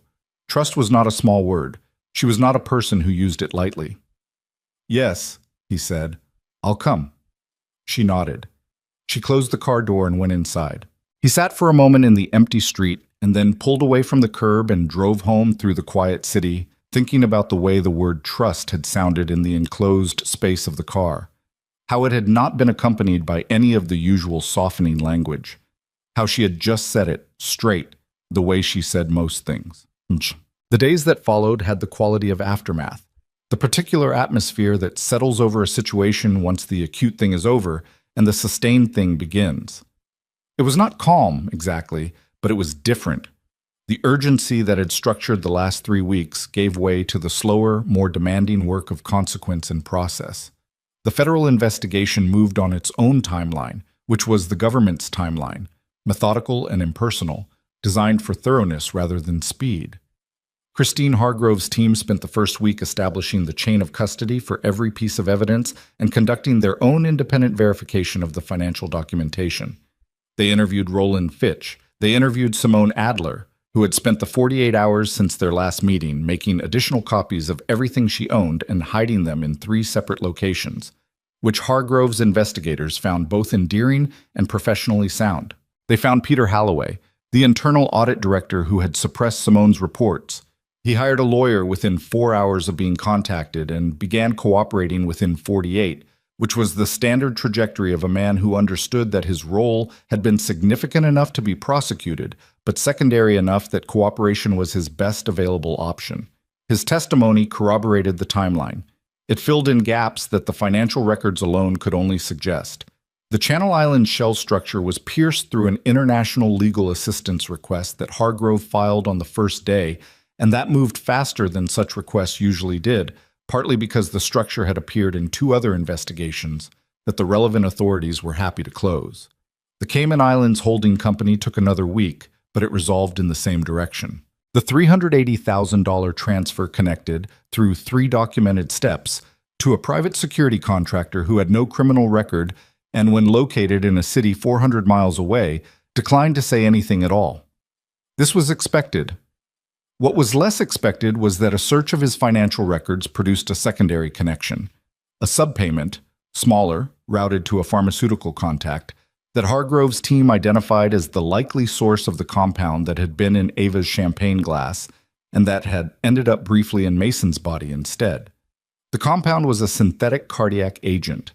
Administered in sufficient quantity, it would induce what presented clinically as a sudden cardiac event in a person whose cardiovascular history suggested susceptibility. In a 61-year-old man whose cardiologist had been concerned about his heart for 2 years, it would look like exactly what Vaughn had described, an acceleration of something that was going to happen anyway. Mason read the toxicology summary that Hargrove shared with Ava and sat with it for a few minutes before saying anything. Same method, he said. Yes, Ava said. She was behind her desk, in the office that still had her father's photograph on the shelf. She had not moved it, and he had not asked why. Consistent compound, different dosage. My father received a larger amount, administered separately. She stopped. They think it was in something he consumed the evening before his death. A drink, possibly. something he would not have questioned accepting from someone he trusted. Mason said nothing for a moment. The radiators in the office made a low sound, which they often did in the mid-morning, the building's heating system conducting its daily argument with itself. "The waiter at the gala," he said. "Was he connected to the contractor?" "Still working on it. Hargrove's team has the catering company's false registration records. The man hasn't been found yet." She said this without evident frustration. She had learned, in the past 10 days, the particular patience of handing a thing to a process you could not control the speed of. "They'll find him eventually." "They will," Mason said. He believed this. He had enough experience with the kind of investigation that had access to financial intelligence and multiple cooperating witnesses to know that it was very rare for something this documented to develop unresolvable loose ends. Ava stood up and moved to the window, the east window, with the morning light. She stood there for a moment in a silence that was not the working kind. Then she said, "I want to go to the house in Whitfield this weekend, Saturday, if that works for you." "It works," Mason said. She turned from the window. "I spoke with Ella's teacher. She called to let me know that Ella did a creative writing assignment this week about—" She stopped, and something happened in her expression that was not quite a smile but was in the same neighborhood, about a driver who saved a princess from a poisoned cup. Mason closed his eyes briefly. "Please tell me she didn't submit that." "She did submit it. She got an A. Mrs. I forget the teacher's name. She said it was very imaginative." "It's not imaginative," Mason said. "It's a transcript." "Roughly." Ava looked at him steadily. "She titled it, 'My Dad is Actually a Hero.' Past tense, actually. She used it as an intensifier." Mason looked at the window, at the radiators, at the middle distance. "She's going to be insufferable about this." "She already is, I imagine," Ava said. And this time the something in her expression completed itself into an actual smile. Brief and genuine. The kind that arrived without being invited and left before it could be examined. It was the first real one he had seen from her in 2 weeks. He found, unexpectedly, that it made the morning feel lighter. The house in Whitfield was 40 minutes from the city on a clear day, situated on a property that was generous without being ostentatious. The aesthetic decision of a man who had been wealthy for long enough that he had stopped needing to display it. A stone driveway, old trees, a garden that had been tended through the summer and was now in its November state, dormant and spare, showing the bones of what it was rather than the decoration. Mrs. Henshaw had, without being asked, suggested that Ella spend Saturday at her apartment, because Ella had a standing invitation and because Mrs. Henshaw possessed an intuitive understanding of when adults needed to do something without a 7-year-old's running commentary, and she exercised this understanding with the discretion of someone who had seen enough of life to know which doors to leave open and which to let close quietly. Mason drove. Ava sat with her hands in her lap and watched the city give way to suburbs, and then to the particular landscape of late November. Bare branches, pale sky, the occasional persistence of something still green.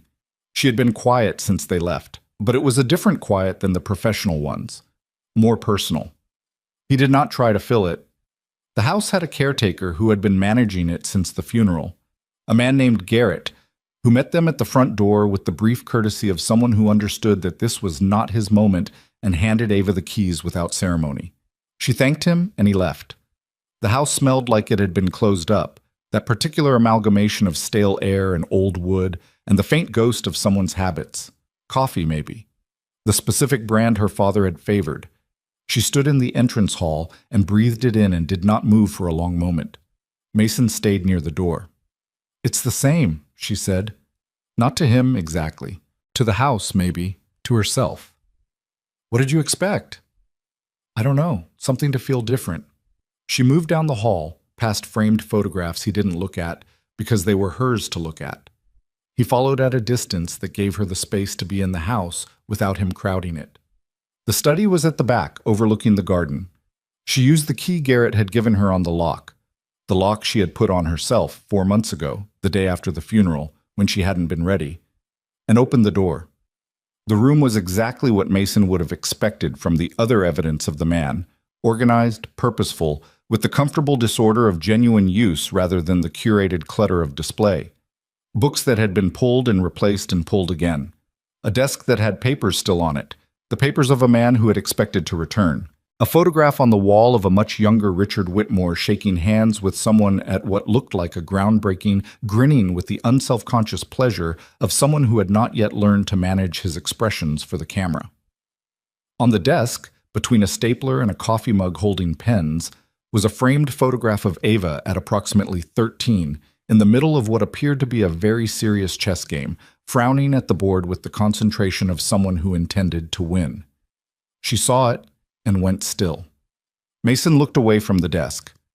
He looked at the bookshelves, floor to ceiling on the east wall, organized by what appeared to be subject rather than alphabetical order. Business and economics on the upper shelves, history across the middle, a bottom shelf of novels, spines cracked with use, the reading of someone who didn't do it for appearances. Behind him, he heard Ava sit down, not at the desk, in the reading chair by the window, the one that faced the garden. He turned. She was sitting with her elbows on her knees and her face in her hands, not crying. He could tell by the set of her shoulders, the stillness of them. Just sitting in the posture of someone who has finally arrived at a place they have been traveling toward for a long time and found it both exactly what they expected and entirely different. He crossed the room and sat in the other chair, the one across from hers, which faced the bookshelf rather than the garden. He said nothing. The room was quiet, in the way that houses are quiet when they've been closed up, full of the particular silence of stored time. After a while, she took her hands away from her face. Her eyes were dry.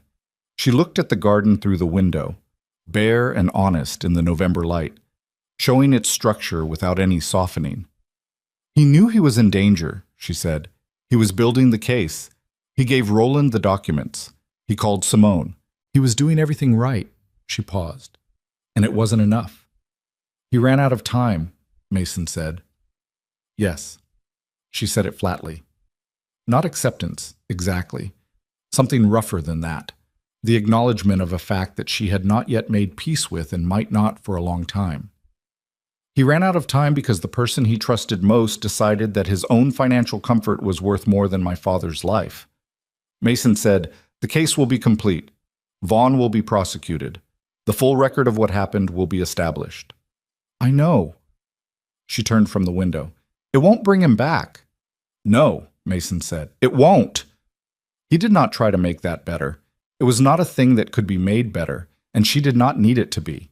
She needed it to be acknowledged accurately, which was different, and which was the thing he could give her without pretending.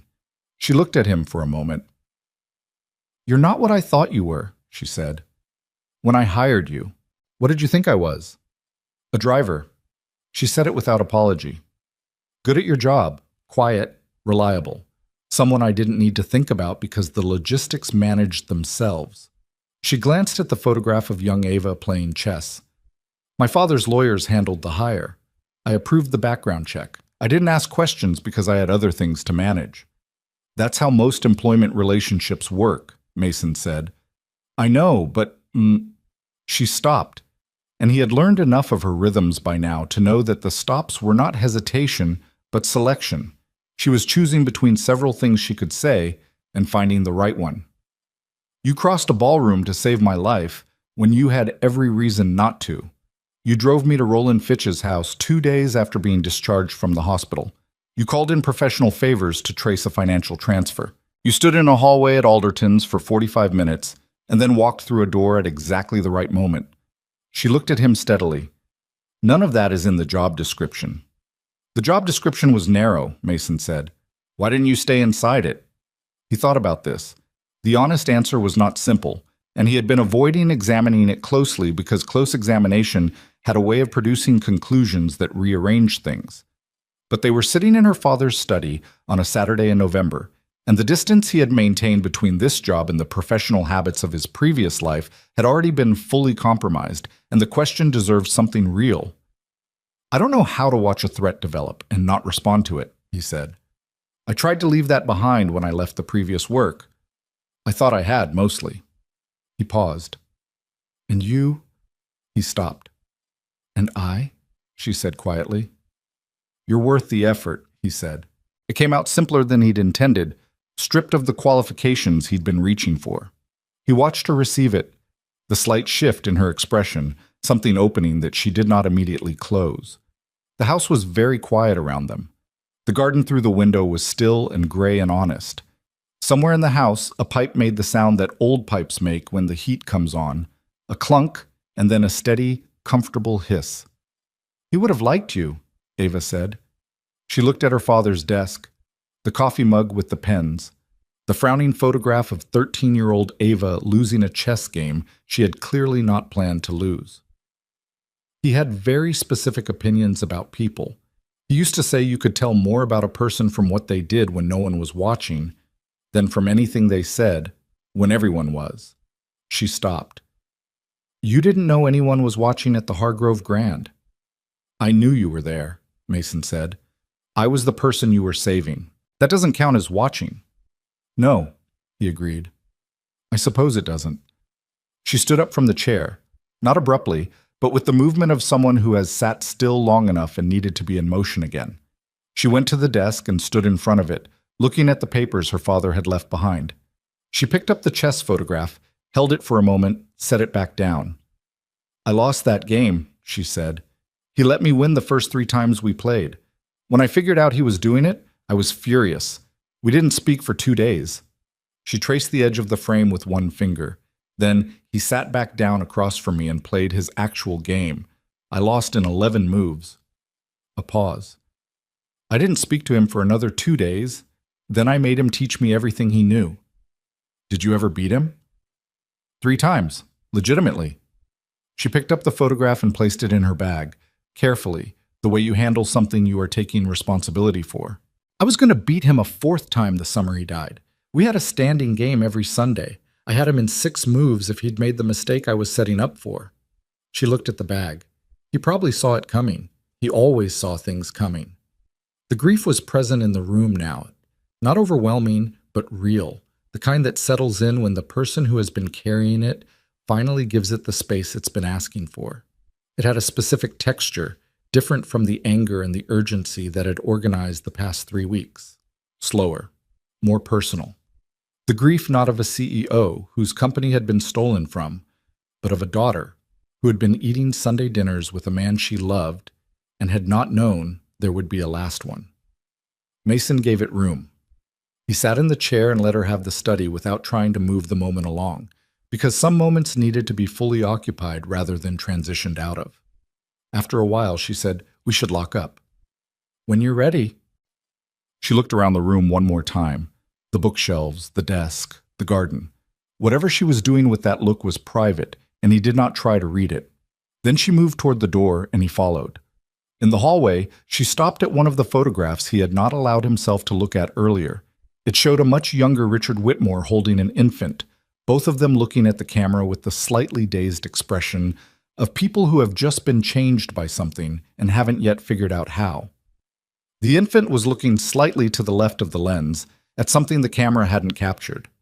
3 weeks old, Ava said. He used to say he had no idea what he was doing, that he just picked me up when I cried and hoped for the best. She looked at the photograph a moment longer. He figured it out. They walked to the car in the pale November light. The garden was quiet on either side of the stone path, the bare plants showing their careful structure, the shapes that remained when the seasonal decoration was gone. Mason unlocked the car and they got in. He did not start the engine immediately. "Simone Adler," Ava said, "when this is over, when the investigation has what it needs and the company is stable, I want to offer her a senior position in the compliance department, a real one, with actual authority over reporting, one that can't be suppressed." "She's earned it," Mason said. "Yes." Ava looked out the window at the house.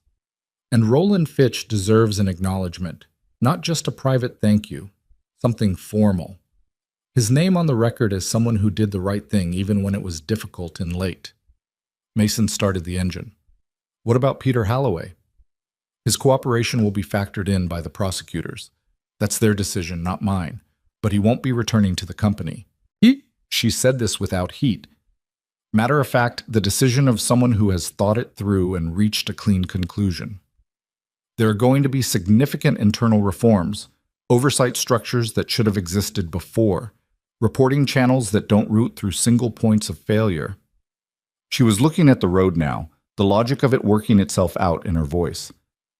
My father built something worth preserving. I intend to preserve it, but differently than he did, with the structures that protect it from the inside, not just the reputation that protects it from the outside. That's the right approach, Mason said. It's what he was trying to get to, she said, before he ran out of time. A pause. I have more time. I intend to use it correctly. He drove. The road out of Whitfield moved through the same spare November landscape as the drive in, but he noticed it differently on the return. The bare trees had a clarity to them that the overcast morning had muted, and the sky had lifted slightly in the early afternoon, admitting a thin, genuine light. Halfway back to the city, Ava said, Ella asked me if I liked cats. Mason kept his eyes on the road. When? The morning at the hospital, before she and Mrs. Henshaw left for pancakes. She asked me quietly while you were talking to Mrs. Henshaw. Just very seriously, out of nowhere. Do you like cats? What did you say? I said yes. She nodded and said she was working on her father. A pause. I assume that means she wants a cat. She's been working on me about a cat for 8 months, Mason said. The answer is still no. Why? Because I'm also responsible for feeding and caring for it, which she has not factored into her campaign. Ava looked at him. She's 7. She's 7 and extremely persistent, Mason said. If I agree to the cat will be named something completely impractical and will sleep on my side of the bed. You have a side of the bed? Everyone has a side of the bed, Mason said. The left side. The cat will sleep on the left side. Ava was quiet for a moment, then, she asked me to put in a good word. She recruited you. She was very diplomatic about it. She said, Ava's voice carried the controlled quality of someone not quite successfully suppressing something, that you sometimes said no to things that turned out to be good ideas. Mason said nothing for a moment. She said that. More or less, she was 7, so it came out slightly differently, but that was the substance. He drove. The city appeared ahead of them, the familiar skyline resolving out of the gray afternoon, specific and unglamorous and real. He had driven toward it thousands of times, from dozens of different directions, in different years and different circumstances, and it had always looked like the same city. Today it looked slightly different. He could not have said exactly why. I'm not getting a cat, he said. Of course not, Ava said. She looked at the skyline. Probably. He looked at her. She was not quite smiling. He looked back at the road. The city received them without fanfare, the way cities do, swallowing them into traffic and streetlights and the accumulated ordinary motion of a Saturday afternoon. They drove through it, and he took her to her building, and she got out, and this time she did not pause at the door. She turned and looked at him through the open window. Monday, she said, Hargrove's team needs us at 8. I'll be there at 7:30, he said. She nodded. She started to turn. Then she stopped, and for just a moment, standing on the sidewalk outside her building in the late afternoon with the city moving around her, she looked like exactly what she was.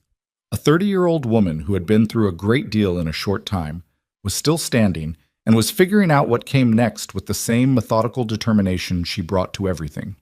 Thank you, she said. For Whitfield. Any time, he said. He meant it in the broadest sense. Not just Whitfield, but the whole accumulated thing that had no clean name. She heard it that way, he thought. She went inside. He sat for a moment in the quiet of the car, in the mid-afternoon city sounds, and thought about Ella, who was at Mrs. Henshaw's apartment eating things that were probably not good for her, and watching something on television that was definitely not educational, and describing to Mrs. Henshaw in exhaustive detail the plot of the story she had written for school, which was not fictional. He pulled out his phone and sent her a text. Coming to get you in an hour. How are the cookies? Her reply came back in 40 seconds. So good. Also, Mrs. H says you look thin again. Also, Dad, can we get a cat? He put the phone in his pocket and started the car. The case against Gerald Vaughn was already moving through its processes. The slow, necessary machinery of law doing what it did, imperfect and essential. The company Ava had inherited was going to be restructured and strengthened, and in time, reflect the better version of what her father had built. Simone Adler would have a real job with real authority. Roland Fitch would have his name on the right side of the record. The man who had swapped the champagne glass at the Hargrove Grand would be found eventually, because these things were found eventually when the investigation had enough threads to pull. The loose ends would resolve. The story would become the record. And on a Saturday afternoon in November, a single father drove across a city he knew well toward a 7-year-old who was going to ask him about the cat again, and thought that the world, imperfect and impersonal and frequently terrible in the specific ways it chose to be, was also, sometimes, quietly worth the trouble of staying in it. He drove. The lights changed. The city moved around him, indifferent and alive. The trial date was set for the following March, which gave the prosecution 4 months to build a case that Christine Hargrove described, in the measured language of someone who did not make promises she couldn't keep, as among the most comprehensively documented financial crime prosecutions she had handled in 30 years. Gerald Vaughn's legal team entered a not guilty plea, which surprised no one. What surprised people, the small circle of people who knew the full shape of what had happened, was how quickly the defense posture began to erode once the evidence disclosure process began and Vaughn's attorneys understood the scope of what they were working against. A recorded confession was one thing. A recorded confession supported by 7 years of documented financial transactions, 2 cooperating witnesses, an independent forensic accounting analysis, and an international paper trail connecting a $380,000 payment to the arranged death of a 61-year-old man was something categorically different. By December, Vaughn's legal team had made an approach to Hargrove about a potential agreement. Hargrove's response, relayed through appropriate channels, was that the government was prepared to proceed to trial and was confident in the outcome, but would hear what the defense had to offer. What they offered, in a series of carefully managed conversations over 3 weeks, was a full cooperation agreement. Every detail of the financial structure, every intermediary, every arrangement, in exchange for a negotiated sentence rather than the full exposure of a jury trial. Hargrove brought this to Ava in January in the glass-walled conference room on the 48th floor, where the financial documents had once been spread across the table and were now filed in a federal evidence repository. "The cooperation gives us the contractor," Hargrove said. "The full chain. Everything we don't already have documented." She set her reading glasses on the table. The sentence negotiation would result in significantly less than the maximum exposure, but it would still be substantial. He would not be a free man for a very long time. Ava sat across from her. She had her hands flat on the table, which was the posture she adopted when she was thinking carefully and did not want her body to give the thinking away before she was finished with it. "Does the full cooperation close all the open threads?" "The contractor has already been located," Hargrove said. "He's been in custody in another jurisdiction for an unrelated matter since November, which is partly why the case against him was moving anyway. With Vaughn's full cooperation, we close the connection to your father's death completely. We also identify the individual who entered the Hargrove Grand Gala with false credentials." She paused. "He's a man named Curtis Webb. He was found in February in connection with a separate investigation. The cooperation agreement brings him into this case formally." Ava looked at the window. The January sky outside was the particular flat white of a winter overcast, pressing down on the city without quite becoming snow. She looked at it for a long moment. "He admitted what he did," she said. "In that room at Alderton's. He said it out loud, and he knew I heard it." She brought her eyes back to Hargrove. "I don't need a trial for my own satisfaction. The record exists. The truth is documented." She paused. "Accept the agreement. Get every piece of information he has, lock it into the official record, and make sure the sentence is one he lives with for long enough that it means something." Hargrove nodded once. "That's my recommendation as well." "Then we're aligned," Ava said. She picked up her pen and made a note on the legal pad in front of her. A habit Mason had noticed. She used to make decisions feel real rather than abstract. Writing a thing down was her version of committing to it. "What about the recovered funds?" "The forensic accountants have traced and frozen approximately $13.8 million across the various accounts and structures. Recovery proceedings are underway. It won't be fast. These jurisdictions cooperate, but on their own schedules. Hargrove allowed herself a small, dry expression. Think of it as interest accruing in your favor. I'm not interested in the money, Ava said. I'm interested in it not being his anymore. In that case, Hargrove said, consider it already not his. The cooperation agreement was finalized in the third week of January. Gerald Vaughn entered a formal guilty plea on 4 counts: financial fraud, conspiracy, accessory to murder in the first degree, and conspiracy to commit murder. The plea was entered in a federal courtroom on a Tuesday morning that was so ordinary in every other respect: gray sky, cold, the smell of the building's old heating system, that it felt slightly wrong, the way consequential things sometimes feel wrong when the stage they happen on is unremarkable. Ava was in the courtroom. She sat in the third row with Christine Hargrove to her left and an empty seat to her right, because Mason was in the hallway. She had asked him to come, and he had come. And then she had told him she thought she needed to be in the room alone for this particular part. And he had said he understood and meant it, and had found a bench in the corridor outside and sat there for 40 minutes with a coffee that cooled to undrinkable and a newspaper he did not read. When she came out, she looked like someone who had just finished running a very long race, not broken, not triumphant, but completed. The particular exhaustion of having gotten to the end of something. She sat down next to him on the bench. Done? He said. Done, she said. They sat for a moment in the corridor of the federal building, which smelled like every federal building Mason had ever been in. Cleaning solution and old carpet, and the specific institutional air of a place that processed serious things in deliberately unsensational surroundings. Someone walked past pushing a mail cart. A door closed somewhere down the hall. How do you feel? He asked. She thought about this in the way she thought about most things, fully, without rushing to the answer just because the question was simple. Like I've been carrying something very heavy for a long time, she said, and I just put it down, and now I'm not sure what to do with my hands. He understood this exactly. He had felt it himself years ago in a different context. The particular disorientation of completing something that has organized so much of your mental and emotional energy that its absence creates a shape. The shape of what was there, outlined by what isn't anymore. That feeling passes, he said. I know. She looked at her hands briefly, with the expression of someone checking whether the metaphor had been literal. Then she looked up. Simone Adler starts her new role on the 1st of February, head of independent compliance oversight. I had the position created specifically. She'll report directly to the board, not through any operational chain. She said this with the satisfaction of someone checking an item off a list that has been a long time in the making. Roland Fitch has been formally acknowledged in the company's public statement about the investigation. His name is in the record. Good, Mason said. Peter Halloway's cooperation reduced his criminal exposure. He won't face prosecution. He also won't work in financial oversight again, or in this company, or in any company whose board I have any influence over. She said this without drama. Clean and final. His career in this industry is over. That's the correct outcome. Mason said nothing. He agreed. She turned to look at him.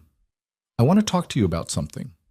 He had learned, over the past 3 months, that this particular opening from Ava meant she had been thinking about the thing for a while and had decided it was time, which meant she was ready and the conversation was going to be direct. He turned slightly toward her on the bench. All right. The company needs a head of security, she said. A real one. Not the contracted firm we've been using, which is adequate for building access and event coverage, but has no institutional knowledge and no loyalty to the organization. She held his gaze. I want someone who understands risk from the inside, who can build a security structure that actually protects the people and assets involved rather than managing the appearance of protection. She paused one beat. I want you. Mason was quiet for a moment. The mail cart went past again in the other direction. That's a significant position, he said. Yes. It's different from driving. Considerably, she said. It comes with a corresponding compensation structure. You would have a team, you would have real operational authority over security decisions. She said the next part without inflection. You would also have consistent hours, which I'm aware matters for other reasons. He looked at the corridor floor.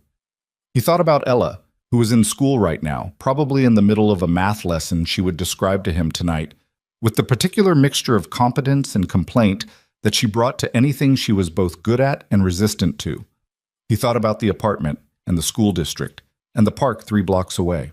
He thought about 8 years of a previous life that he had walked away from and had, over the past 3 months, partially walked back toward, not all the way, but far enough to know that the skills were still there and that using them for something that mattered felt different from leaving them behind. He thought about a ballroom and a champagne glass, and a decision made in 3 seconds that had unraveled everything and reorganized it into something he had not expected. "Can I have a week?" he said. "You can have whatever you need," she said. "But yes, a week is fine." He nodded. She nodded. They stood up from the bench in the corridor of the federal building and walked out into the January cold, which hit with the honest indifference of January, and the city received them back into its motion without ceremony. He took 6 days, not 7.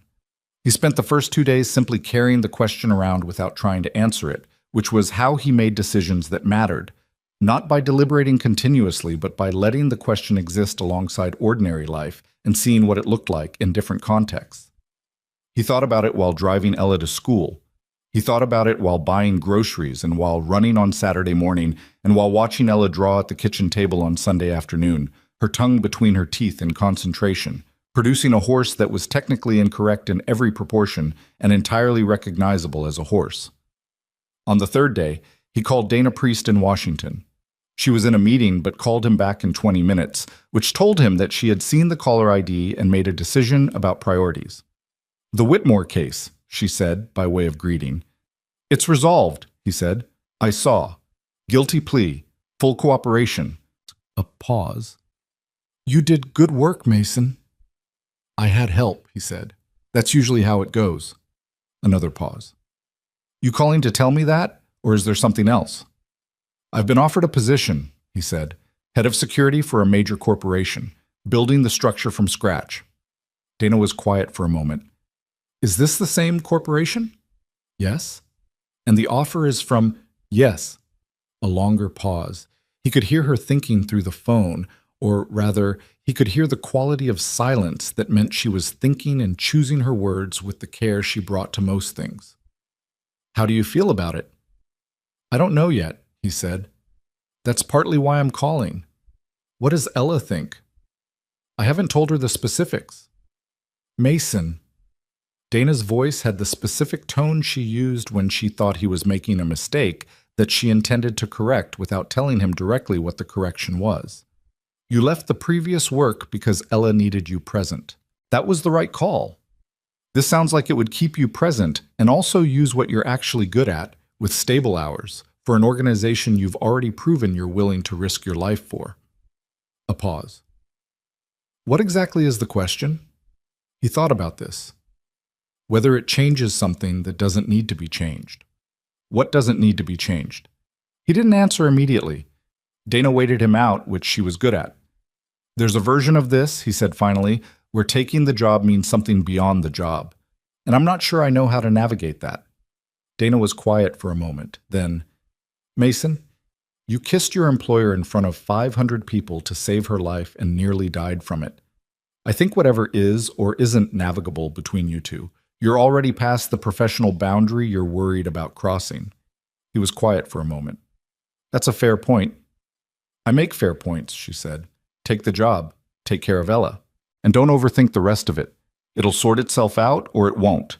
And worrying about it in advance won't change which one it is." He thanked her and ended the call and sat in the kitchen for a while with his coffee, looking at the window above the sink, through which the January sky was doing its flat gray best. On the 5th day, he told Ella, not about the job offer specifically, he told her that he was thinking about changing what he did at work, that instead of driving, he would be doing something closer to what he used to do, which involved keeping people safe. She listened to this with the focused attention of a child who has learned that when adults explain things carefully, it is because the thing matters. "Like a bodyguard?" she said. More like building a team of people who make sure a whole organization is safe. She considered this. Is it for Ava? He looked at her. Why would you think that? Because that's your job. With her. She said this with the reasonable certainty of a 7-year-old who had decided what the situation was and found the adult's uncertainty about it vaguely exasperating. Also, she came to my school thing. He had not known this. What school thing? The reading assembly, last Tuesday. She was in the back. She waved. Ella returned to the horse she was drawing, at Sos. A new one, slightly better proportioned. I think she's nice. She laughed at my story. Mason stopped. You performed your story at the assembly? They asked for volunteers, Ella said, with the serenity of someone who does not understand why this would be surprising. It's a good story.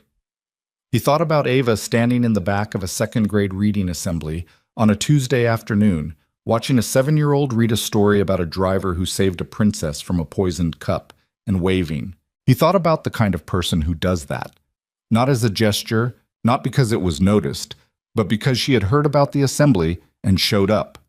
On the 6th day, he called Ava and accepted the position. February arrived with the specific quality of a month that knows it is not quite winter, and not quite anything else yet. Cold and gray and occasional, with brief intervals of weak sun that felt generous despite producing almost no warmth.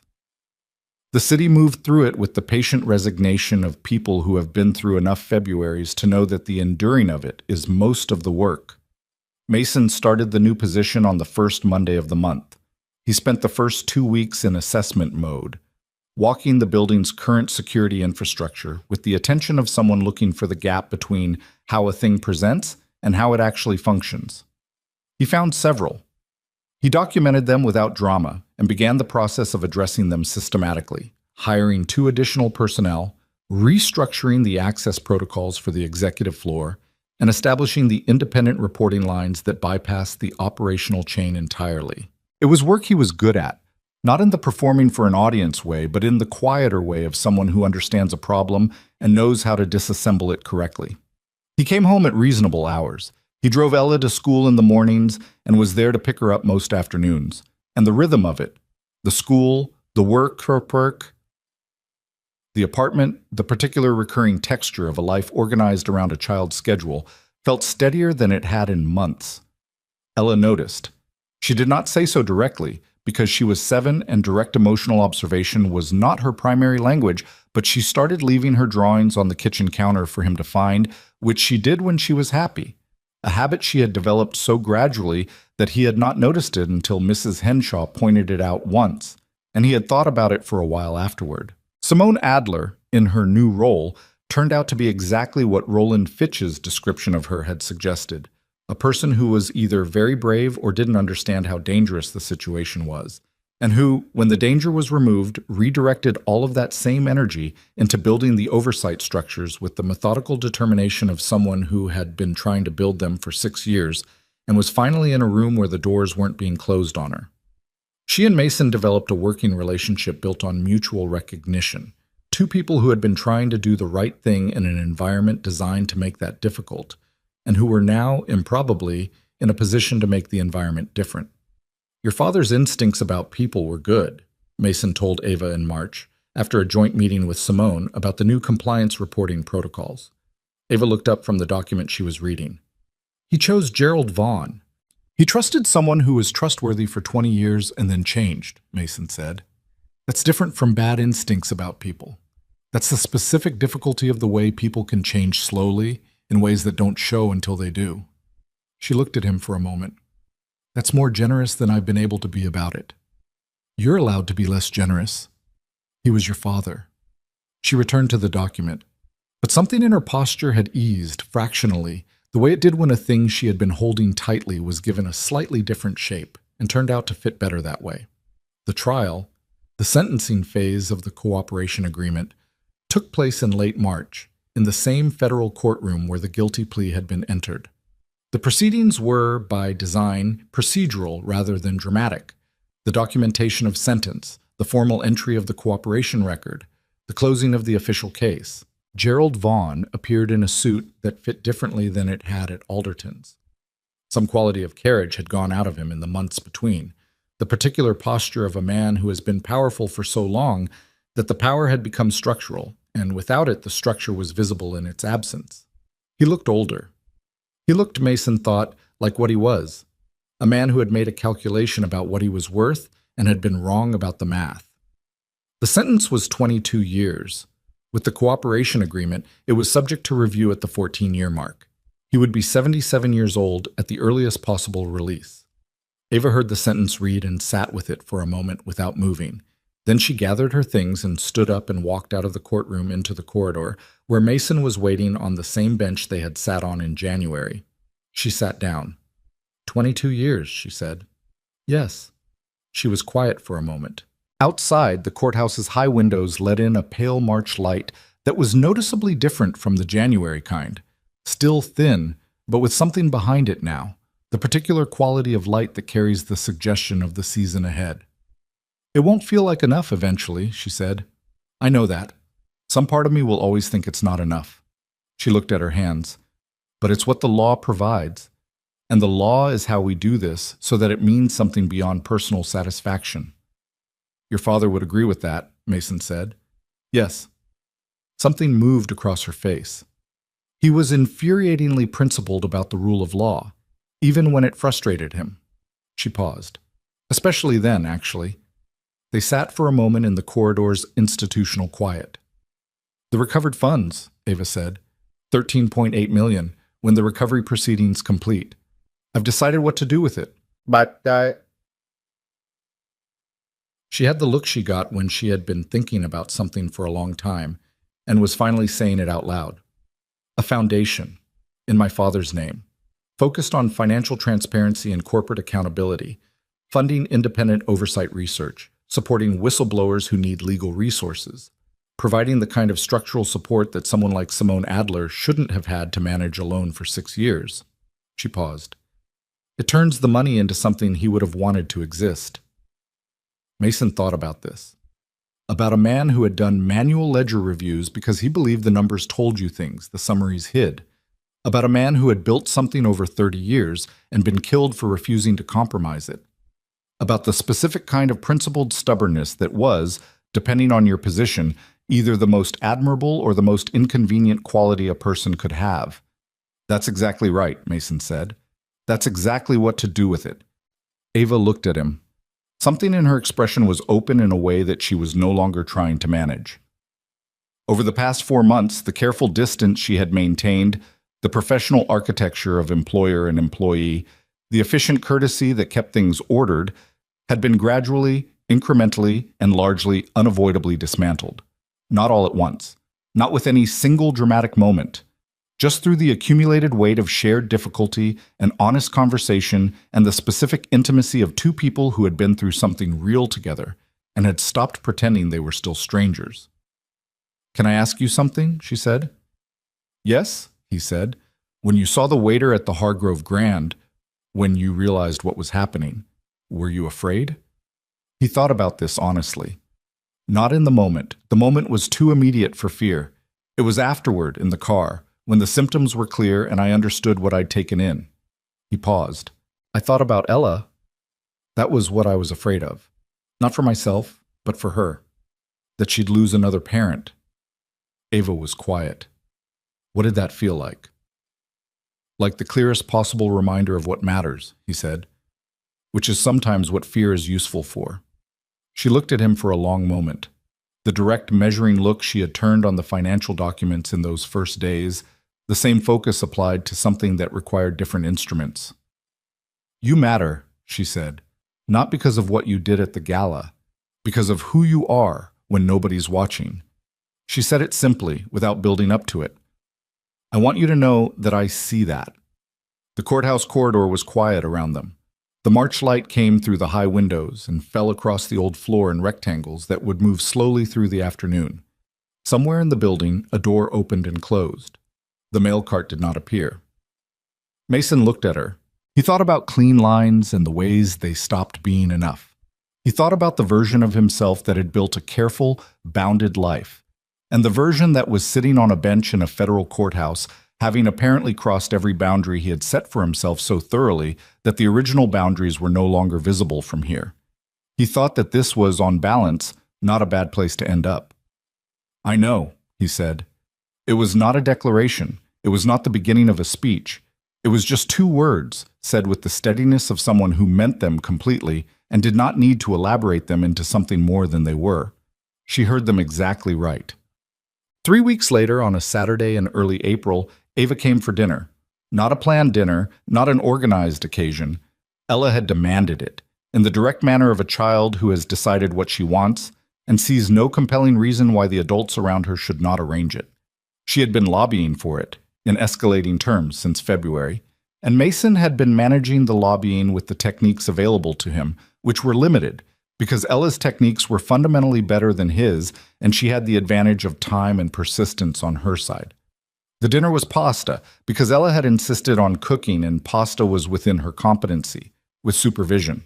Mason had provided the supervision and done the parts that required handling hot water, and the result was something that was approximately correct and had been accompanied by a commentary from Ella about each ingredient that was so detailed and confident that it created the impression of expert culinary knowledge regardless of the technical execution.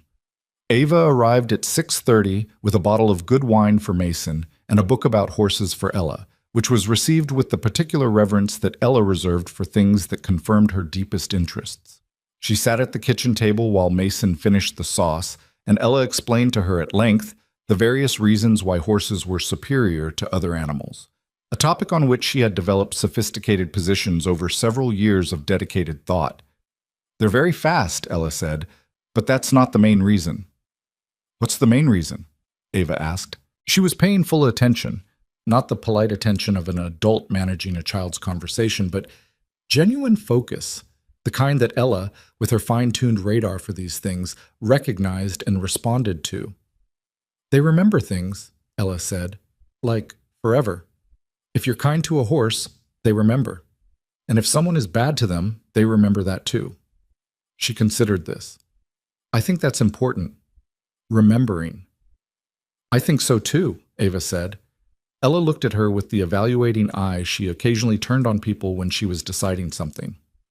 "My dad remembers everything," she said. "He remembered that waiter at the party.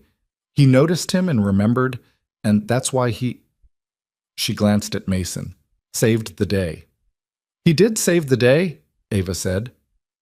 "He's embarrassed when I say that," Ella said, with the cheerful frankness of someone who finds this endearing rather than concerning. "He doesn't like being called a hero." "Most people who actually are don't," Ava said. Mason, at the stove, said nothing. He stirred the sauce and looked out the window above the sink at the April evening, which was doing something genuinely warm for the first time since November. A softness in the air, the trees on the street showing the first tentative green of new leaves, everything suggesting that the season had made a decision. They ate at the kitchen table, which was slightly too small for three, and had accumulated the particular character of a surface that had been used for homework and drawings and newspapers, and recently the occasional work document, and had absorbed all of it into its grain. Ella ate with the focused efficiency of someone fueling up for further activity, asked Ava 14 questions about what it was like to run a company, some sophisticated, some completely off-topic, all of them genuine, and then, with the abrupt subject change of a child who has decided the current topic is complete, said, "Dad, can we ask Ava about the cat?" Mason set down his fork. "Ella." "It's a good time," she said reasonably. "It is not a good time." "It's dinner," she said. "We're all here. It's the perfect time." She turned to Ava with the smooth, diplomatic pivot of someone who has identified the most useful ally in the room. "We want a cat. Dad says no. I think you would say yes if someone else agreed it was a good idea." Ava looked at Mason. Mason looked at the ceiling briefly, then back at his pasta. "I have been advised," Ava said with the careful neutrality of someone genuinely trying not to influence the outcome, "that this is an ongoing discussion, and I don't think I should—" "It would be good for Dad," Ella said. "He works a lot. A cat is company." "I have company," Mason said. "I have you." "I'm at school most of the day," Ella said. "A cat would be there when I'm not." This was, Mason recognized with the resignation of a parent who has been outmaneuvered by a 7-year-old, a completely coherent argument. He looked at Ava, who was doing something with her expression that he had learned to recognize as the thing she did when she was preventing herself from finding something funnier than she was prepared to admit in company. "I see," he said. "You don't have to decide tonight," Ella said, with the magnanimity of someone who feels confident about the eventual outcome. "Just think about it." "I've been thinking about it for 10 months, Mason said. "And you're getting closer," Ella said. "I can tell." After dinner, Ella showed Ava the horse book, page by page, with commentary, which occupied approximately 40 minutes, and which Ava attended with a patience that was not performed. She was genuinely interested, or had made herself genuinely interested, which in practice produced the same result. Mason washed the dishes and listened to them from the kitchen. The sound of Ella's confident narration, and Ava's questions and occasional laughter moving through the small apartment like something that had always been there and had simply been waiting for its moment.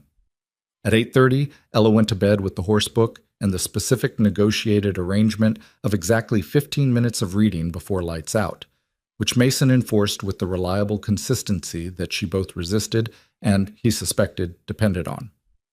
He came back to the living room where Ava was sitting on the couch with her wine, looking at the drawings on the kitchen counter.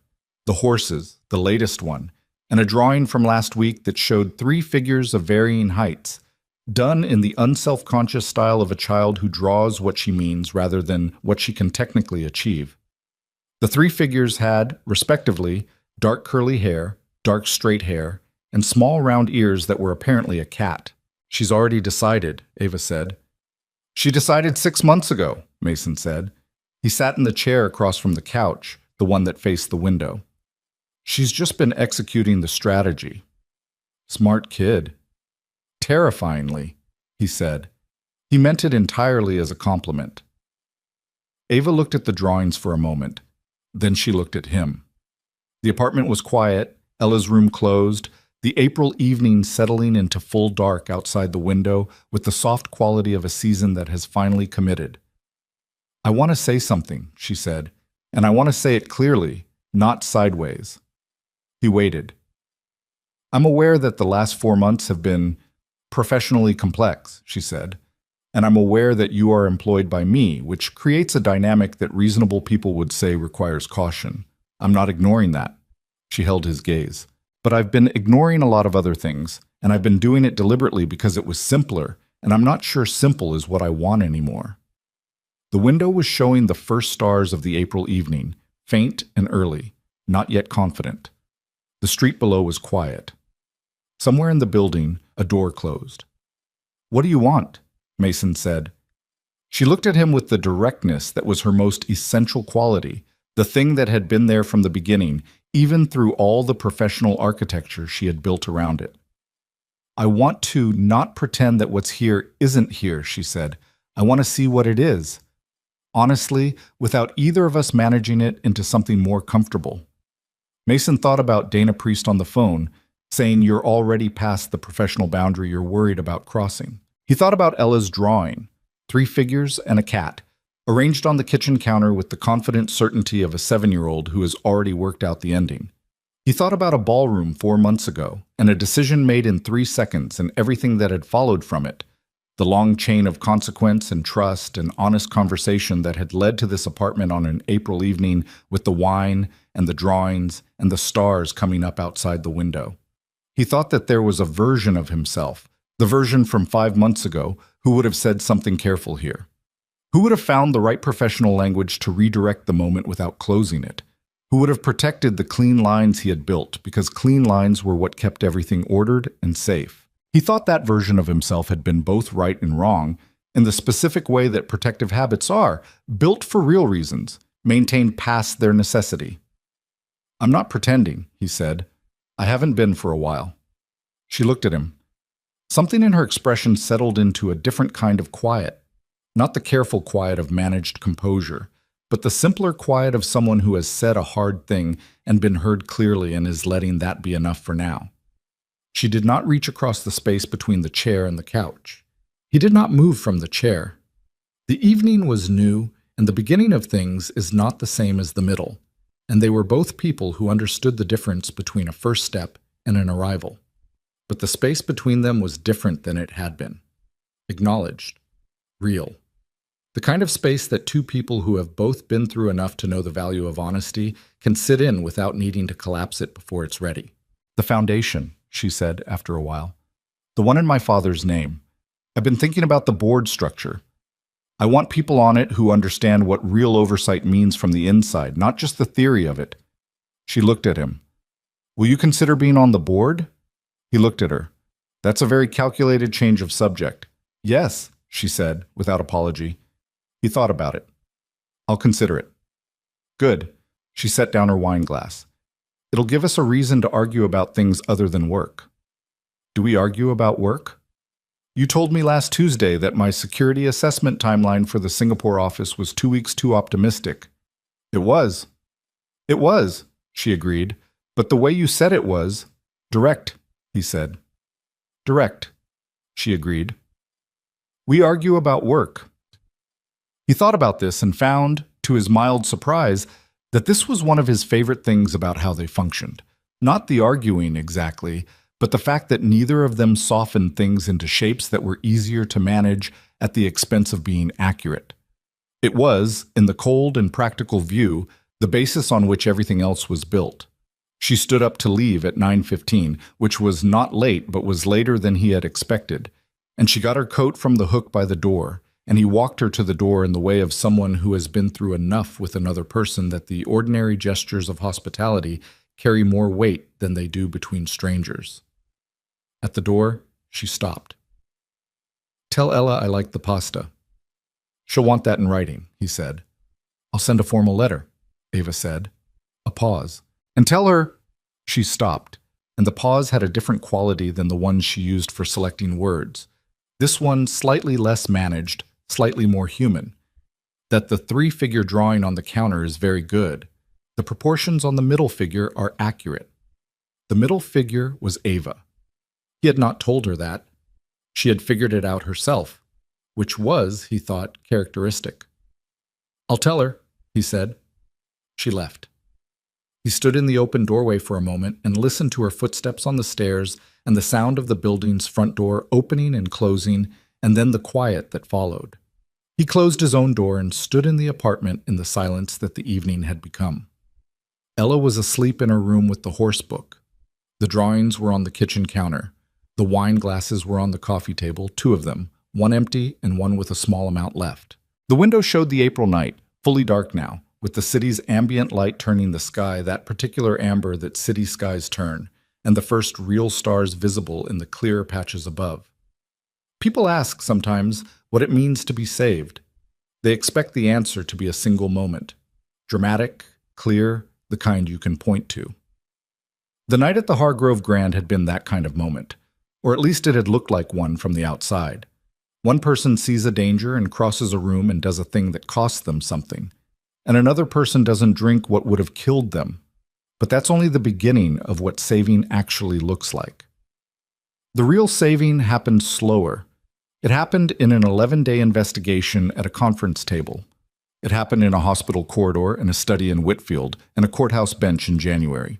It happened in 11 months of clean lines that bent, gradually, into the honest acknowledgement that the person behind the lines was more important than the lines themselves.